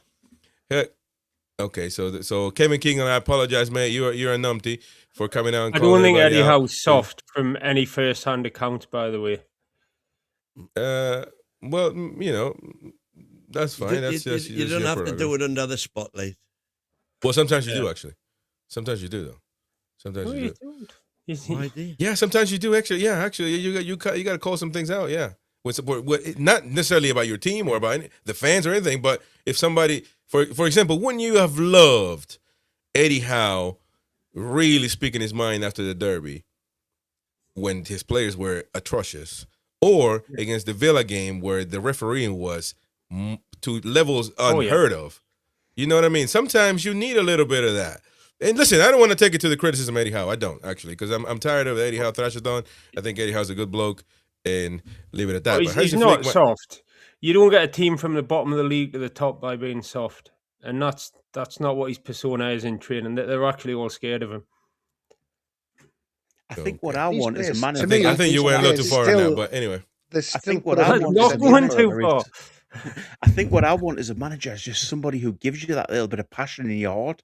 That guy who... Wish I didn't look too scared and not be on that picture. Exactly. The guy who lifts his arms above his head. He's passionate running down the pitch. He just shows the passion he's got for the club. And I'm sure Eddie Howe has got the passion for the club. He just never shows it, unfortunately. It's just not his personality.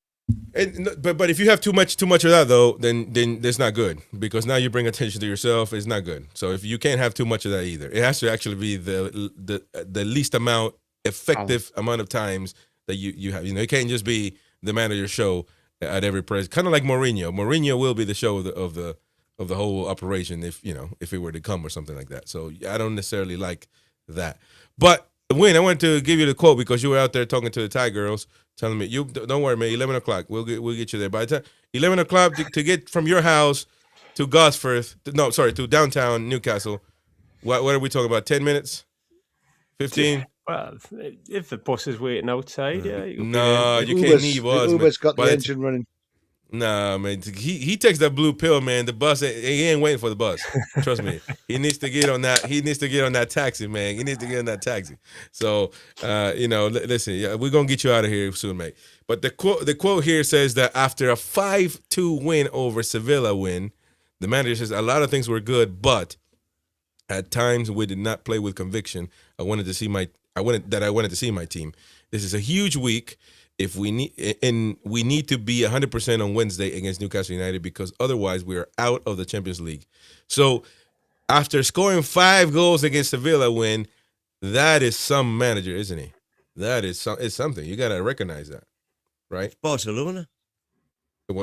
Yeah, of course. It's standards. Yeah. So do you agree with that? I agree that we're not as big as Barcelona. Huh? What? Who said that? Well, I don't even know what your point is. My point, I just literally asked you. Saying that Eddie Howe doesn't act like I've actually been very clear. I didn't want to speak about Eddie Howe or do a thrashathon on him. I've been very clear about that. I'm asking you about Hansi Flick. Saying these things. Don't you think that's a good manager with standards? Well, I'm sure he is a good manager with standards. Okay, that's right. I don't know why you got to be so reluctant to say it, man. Damn, you're a Real Madrid fan or something. I don't think coming out and saying that publicly makes him a better manager. No, it's a manager that has convictions and is very clear and doesn't get clouded by winning 5-2 against anybody. Insecure manager who feels the need to do it. What? Oh man, you must be a Real Madrid fan. Well, you like the way Franco acted anyway. Oh, I'm sorry about that. Let's not get into politics. Let's not get into politics, man. Let's not get into politics. All right. That was a below the belt. That was below. You seem like a Real Madrid type of guy anyway. Right. So certainly not a communist. There you go. Well, you're not a communist. You're not a communist. You're not a communist. That's all you say. But anyway, we got to speak on this as well, man. This is on the agenda as well. By the way, I don't even see what sort of a deal it is that Hansi Flick's come out and said we've got a upward game. But first of all, why are you so negative about it? Iain was fine. Iain was fine because Jamie acknowledged the situation. But why are you defensive? They've just hammered Seville 5-2.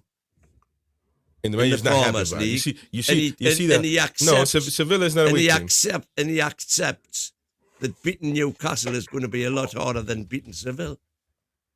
There you go. There you go. If they don't perform better after scoring 5 goals, I'm just saying, you got some. But he's maybe saying that performance that won 5-2 there wouldn't beat us. Maybe so. Sevilla 15th in La Liga as well. Yeah, they're low. Yeah, exactly. So who's the better team, Barcelona? But there's no reason. There's no reason to get. But no, hold on. That shouldn't be a discussion though, because we know Barcelona is a much bigger. We in our lifetime we're probably never going to catch up to what Barcelona is, and that's just the bottom line. And so comparing the two is not really it's not even a smart thing to do. I don't know why you're so reluctant though, Wyn, to just say, look, that's a proper manager with some standards. That's it. Well, nothing to do with anything. I don't necessarily agree with that. Okay, well, all right. He should just say, we won the Copa del Rey 10 years ago. That's enough for the next 50 years for Barcelona.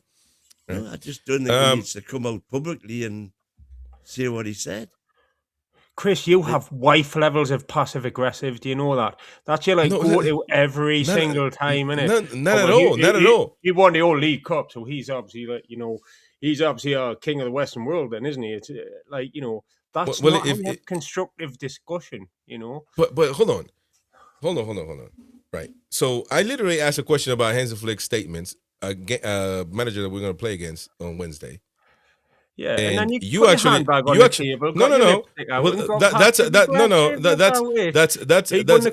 Ray 10 years ago. That's a bit of a childish. That's after Mighty Wyn very reluctant to just admit that a manager does some great words. If I were to hear Eddie Howe say that, for example, I'll be all over it. Standards. Yeah. Well, it does. As much as if somebody doesn't do that, they haven't got standards, and that's what I disagree with. It's what he says in front of a camera to give the right impression. And Chris, sit down and hold on to your heart, because I've got a big revelation for you. But it is important. Hulk Hogan did not communication is important. Take vitamins and say prayers. That man used steroids. That was just what he said in front of the camera. Yeah, but that's irrelevant to the conversation. See, now you're being a petulant woman, like you called me earlier on. So you don't have to be that. I didn't bring sexism into it. But you are. Here's the thing, which you actually had a really good answer before Wyn stopped talking to the Thai girls, and Iain had a great answer as well. Boaky wanted to go on the Eddie Howe debate. I didn't want that, and I voiced that. But I'm just saying. I didn't. I said no, Eddie Howe. I'm saying that I respect the manager that speaks like that. But communication is key. Communication is important. It is important. You can't deny that communication isn't, and everybody's lying to you. Communication is definitely. Communication is important, 100%. And also to the media, of course. To the media is important as well. No. Yes, it is. You could have a manager who never says anything to the media, but he gets the team fired up for it. And can I just say, I've been really good. I've never mentioned Eddie Howe once, really. You can't be a manager. You can't be a manager of an important club and not know how to speak. You have to know what you're saying. And you for 1 second suggesting that Eddie Howe doesn't know how to speak. I never said. Why do you put Eddie Howe into it? That's the problem with you. Why do you put Eddie Howe into it? Can I answer you on that? Eddie Howe knows how to speak too much. He knows how to do the pressers too much. It's always over the top. Presser trained. He's had that training. He's had the media training. There's no passion there. There's no, natural things come through in these conferences. We sit on this channel, and we could just be bland. Take a breather, mate. Take a breather, mate. Yeah. But we could just be bland, and just not mention things. But Eddie Howe is just magnolia in the conferences. There's no There's Well, no listen, passion there. but you can't have that. But as I mentioned already, you can't have all that passion every press conference either. So, you know, I don't Just subscribe to once that. would be nice. And by the way, I don't even know why we're talking about Eddie Howe. I'm just praising the manager that we're going to play on Wednesday. That's it. I'm going to go back about 365 days when he was waving that League Cup round in front of me. He looked pretty passionate about it and pretty pleased. And I'll take that kind of passion and me any day. And Newcastle manager in his hand, I would take any day above a Newcastle manager for the passion. Just this time last week, he was acknowledging that the Barcelona game was the biggest game in Newcastle's recent history. And he would be remembering the Carabao Cup final 51 weeks earlier. Yeah. So that's quite passionate that Barcelona game is the biggest game that we've got. The thing is, we've had such a schedule. When he says that March is going to be a pivotal month after January and February were as well, you can only laugh at that. Because if we can beat Sunderland, then bloody April is going to be a pivotal month as well in the Premier League, isn't it? So it's what we want. Every game has meaning. Sorry, I got distracted a bit there. No, you're good. So last but not least, we got to talk about. Do we have to talk about this crap? When was this posted? A day ago about Tonali's agent speaking. What did he say? Why is this news? I thought he spoke a long time ago. He spoke to the Italian. He spoke to the Italian media, and they were talking. This guy, by the way, is not just Tonali's agent. He's like the agent of just about any Italian player you could name. And they mentioned to him about. For a start, he said some really nice things about how the club and fans had supported Tonali through his ban and how grateful he was for all that. And then he said this is why he made this move to take a step up to being one of the most sought after players in the world. After the guy mentioned, that Man City and Arsenal and all these clubs were in for him. So he didn't directly say we want to bypass Newcastle, but the words were sort of twisted a little bit. Well, but I think the words that caught my eye was stepping stone. So that was not what he said. He said, we came to Newcastle for Sandro to be one of the biggest players in the world. And by these clubs looking at him, that says he's a superstar. He's one of the biggest players in the world. He didn't imply that they came there to use Newcastle as a stepping stone. But obviously, it's like you said before, Chris, it's kind of recycle that into something that'll get a click. So that's the story there. But I do think Tonali will be away in the summer, for what it's worth. Well, there you go. do think he'll be away? I do, yeah. Where to? I think you've got to be real. You've got to be real. If, I mean, we're all Newcastle fans and we'd want to play for Newcastle, but he's not. He's from Italy, Agreed. I'm sure he respects what they've done, but someone's going to offer him an extra $100,000, whether that's Man City or Arsenal. I don't think any Italian clubs can afford him. I think that's all just paper talk. But if another Premier League club comes in, offers him an extra £100,000 and a Champions League spot that we can't, his agent is going to want that money, and Tonali's probably going to be open to that deal as well. I think that's just the reality. There is a phrase in Spanish that translated into English. It goes, if the river sounds, it is because it brings stones. And this is not, something that's just a clickbaiting article or rumor or whatever. This is going to blow up in the summer transfer window. And we can be here and do the happy clapping thing to say that Newcastle has learned and nothing will happen badly because we will do it all perfect, as some suggest all the time here.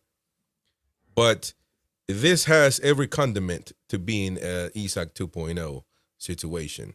Every condiment, every single bit of it. We can appeal to Tonali having some type of class to not let it go that way. However, listen. I was speaking, but But I don't even know. It's not about you. So why are you making it about you? I'm not even going to say anything to you.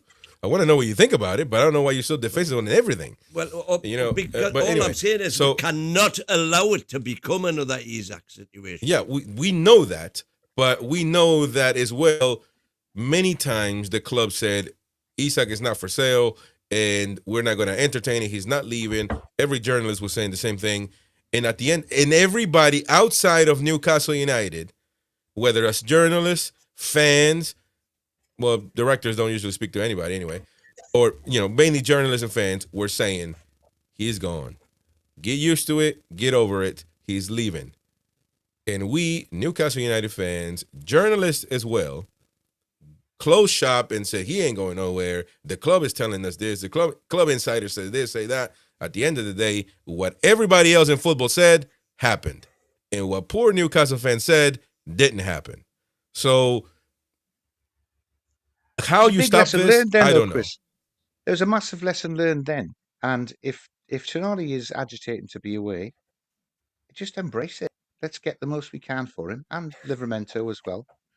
And then we can go out and replace them with something on this long, long list, I hope, of the thing is, European Iain, gems that haven't been discovered yet. But Iain, on the new sporting director's shopping list. Iain, I agree with you. If you figure out that he wants to leave and doesn't want to stay at all, then that is the exactly ideal situation.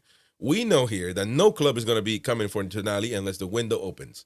This notion that we're going to have the deal done, Tonali leaving, that everything is going to be done by day one, therefore we have 4 months to replacement or 2 months to replacement. It's not going to happen. There's going to be a negotiation period. It's not going to happen, man.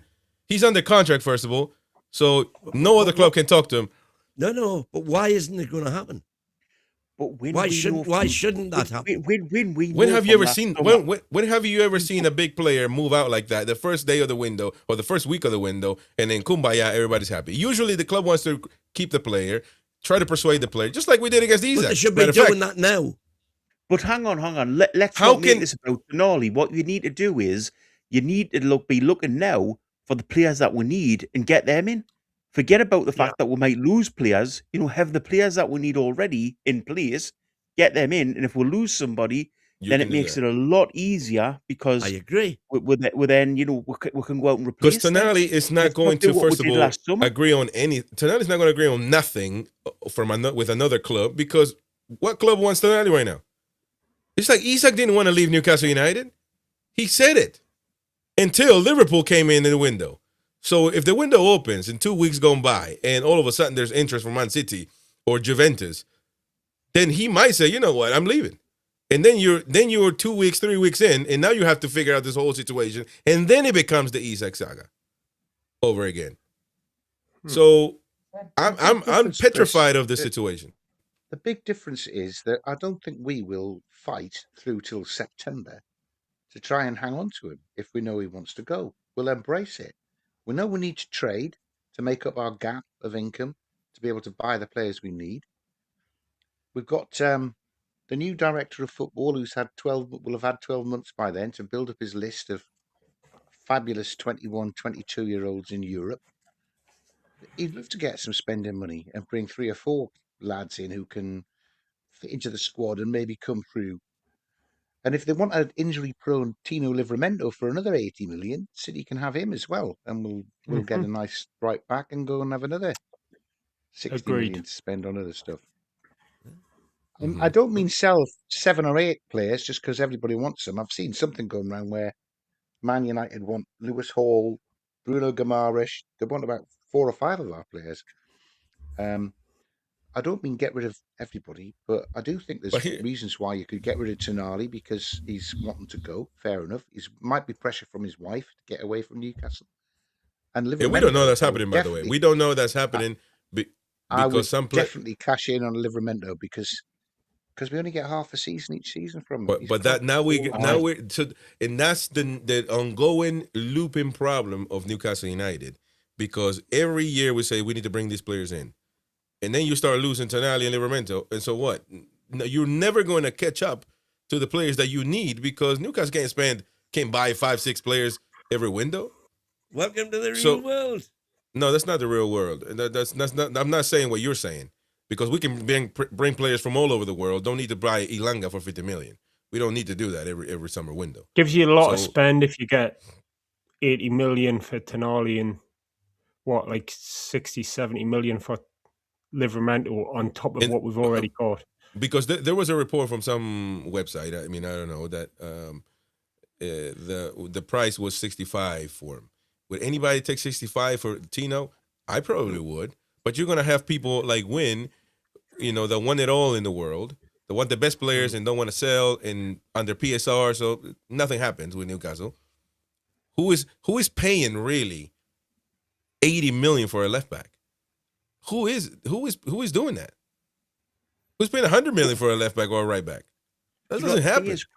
Chris, you're right completely in what you're saying. That we've got to be ready to go straight away as soon as one of these players leave.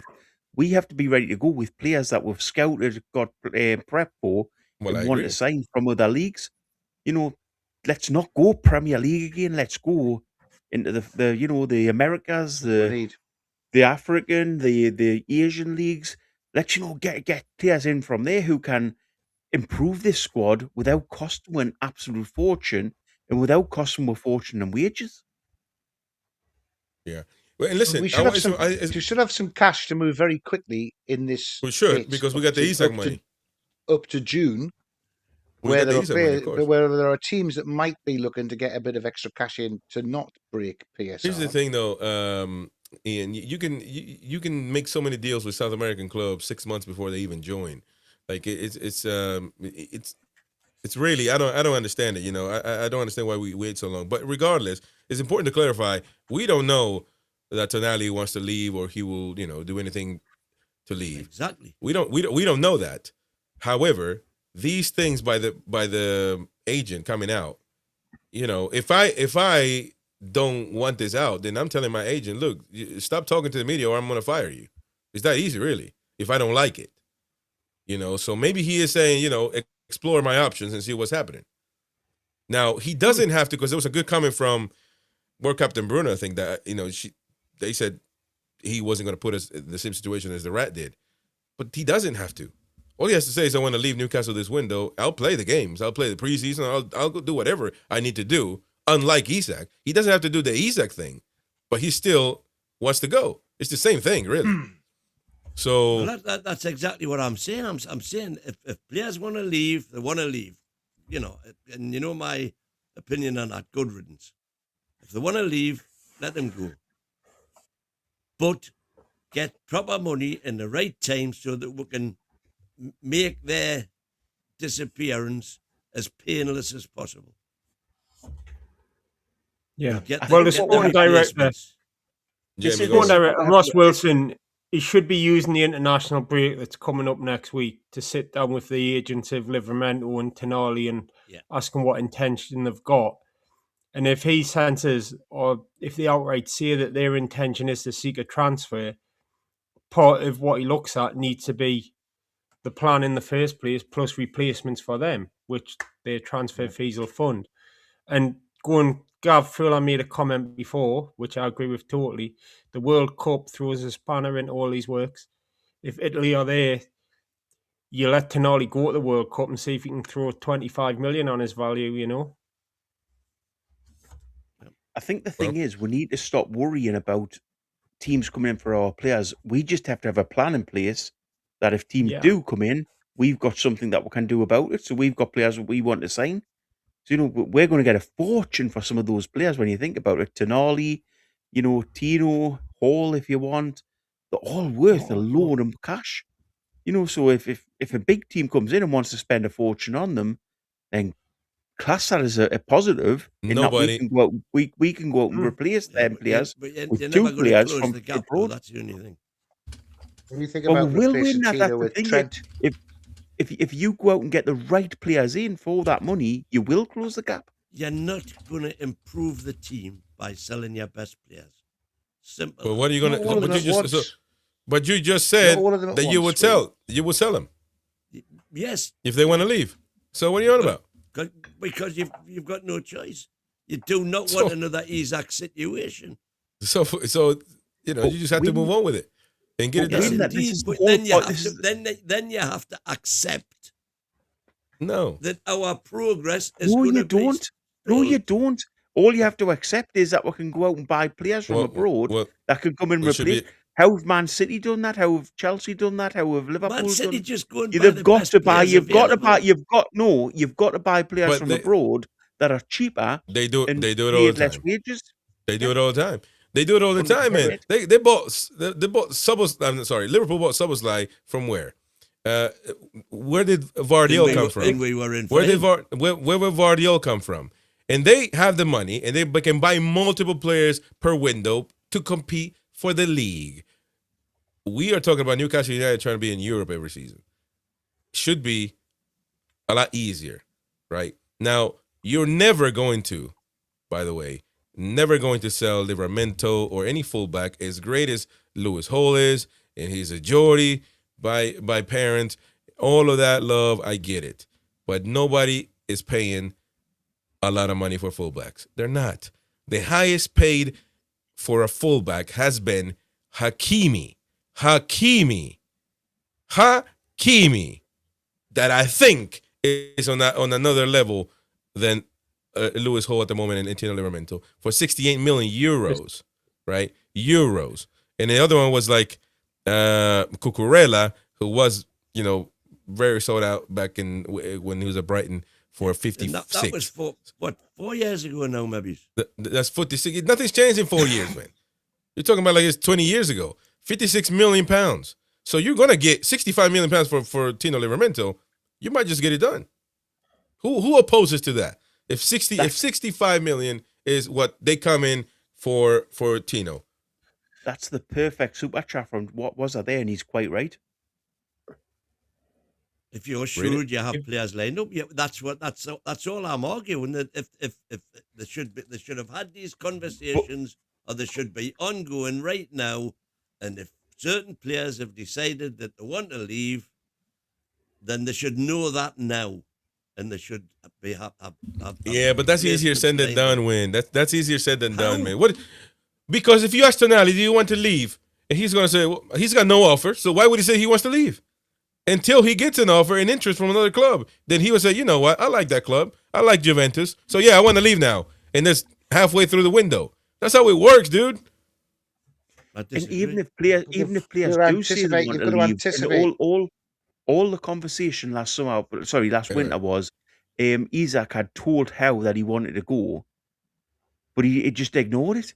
So even if players come out and say they want to leave, there's a chance the club just ignore what they're saying. Well, we don't know. I thought if he got his money, he would have stayed anyway. That's the very scenario that I'm saying. Anyway, Iain, go finish your say. We got to go to the comments. Happen again. Well, Iain, quickly. If you've got your director of football working properly, then he is anticipating every single one of that first team squad wanting to leave, and there's a short list, maybe even a long list of replacements that you go straight after as soon as that looks like it's going to get done. Mm-hmm. So there should be a short list of hand-picked replacements for all of the first team squad. So if it's Tonali, then you go Bosch. We want one of those three to replace Tonali.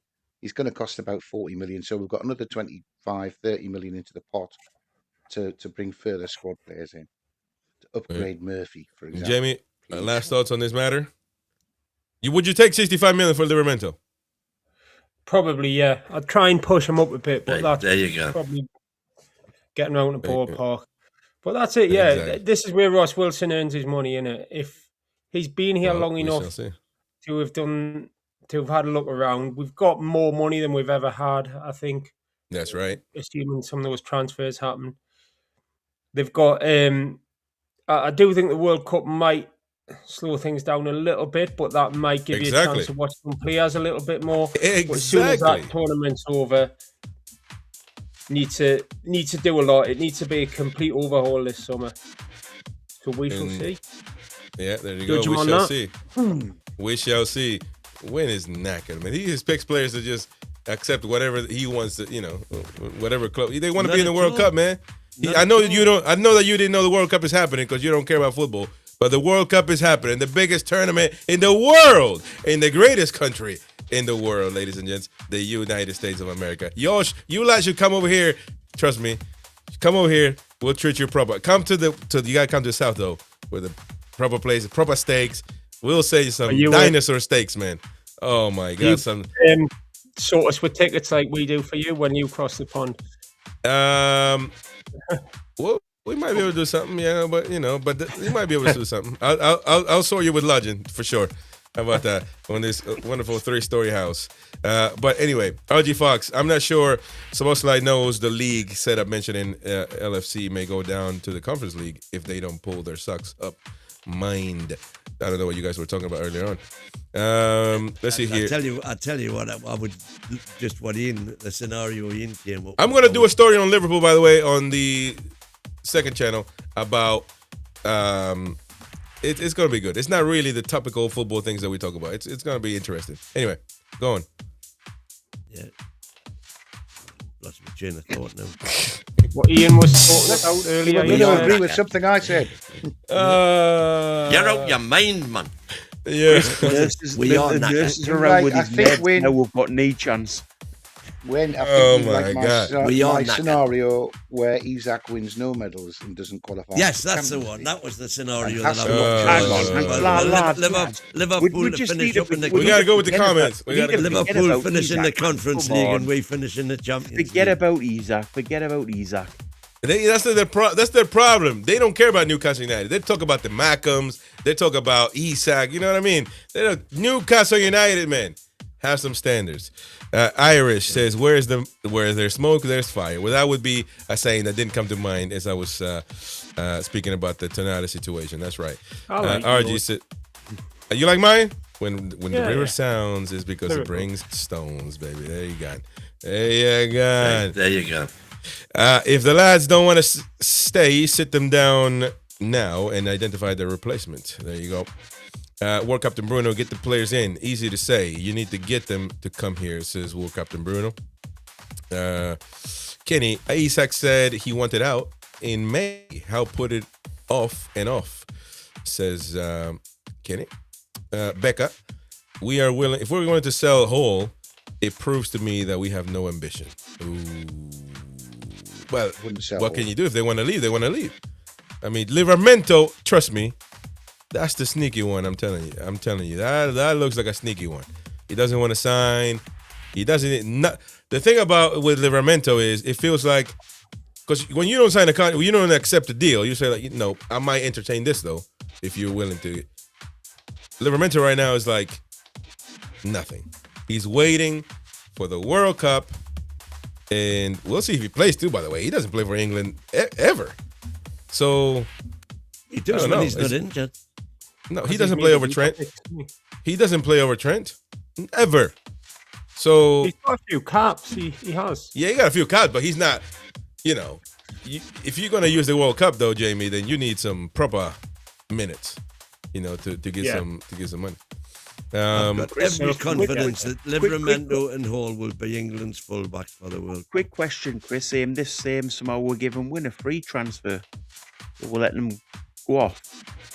Well, listen, we got him on a free from NUFC Matters. He got released for numptiness, and we can't get rid of him. So we're knackered too. Niall Powell, if we are achieving what we should be as a team, that argument goes, says Niall. I'm not sure what part of the argument he was talking about, but if we continue to lose our best players, it will take the heart out of the club. There will be no players left. Tracy, Chris being the antagonist and then blaming everybody else for starting it. Listen, I'm not the antagonist. I just simply ask the hard questions. I ask the question. I don't take because they said so. What is that? What kind of world are we living in? No, because they said so. That's why it makes it true. Ask the questions. Have the nows. Smell the BS when it's in the air, man. Smell it. Anyways, what, Jimmy? You got something to say? You gonna call me another name? Are you gonna call me names again? No. I'm not stupid at your level. Just I know. Yeah. Just, you question everything. I agree, but I do. Maybe question things where there's a little more going on there. And by the way, I literally just brought up Hansi Flick's comment. That's it. But Eddie Howe. Who spoke about Eddie Howe? It's insane. It's insane. But anyways, it was on the back of Eddie Howe not being demonstrative enough. No, not really. Actually, Boaky brought that up. No, I never spoke about Eddie Howe. I didn't. Actually, did I not say don't bring up Eddie Howe? After I kind of did it, and then I caught myself and I said, don't do it, guys. Don't repeat my mistakes. I said it. Anyways, you wouldn't know anyway. You were talking to the, you know who. Yeah, well, you got the taxi line up? Is he outside? Go on, man. You go and be get in, bro. Be a champ. Do your thing. We're going to be rooting you from out here, man. We're going to be rooting you from out here. Don't you worry, Wyn. You go on and do your thing, man. Anyways, see you later, folks. Take care. Tomorrow, show as usual. Early, a bit of a preview with Jack Cunningham. And, the night shows, of course, as usual. We'll see you later. Take care.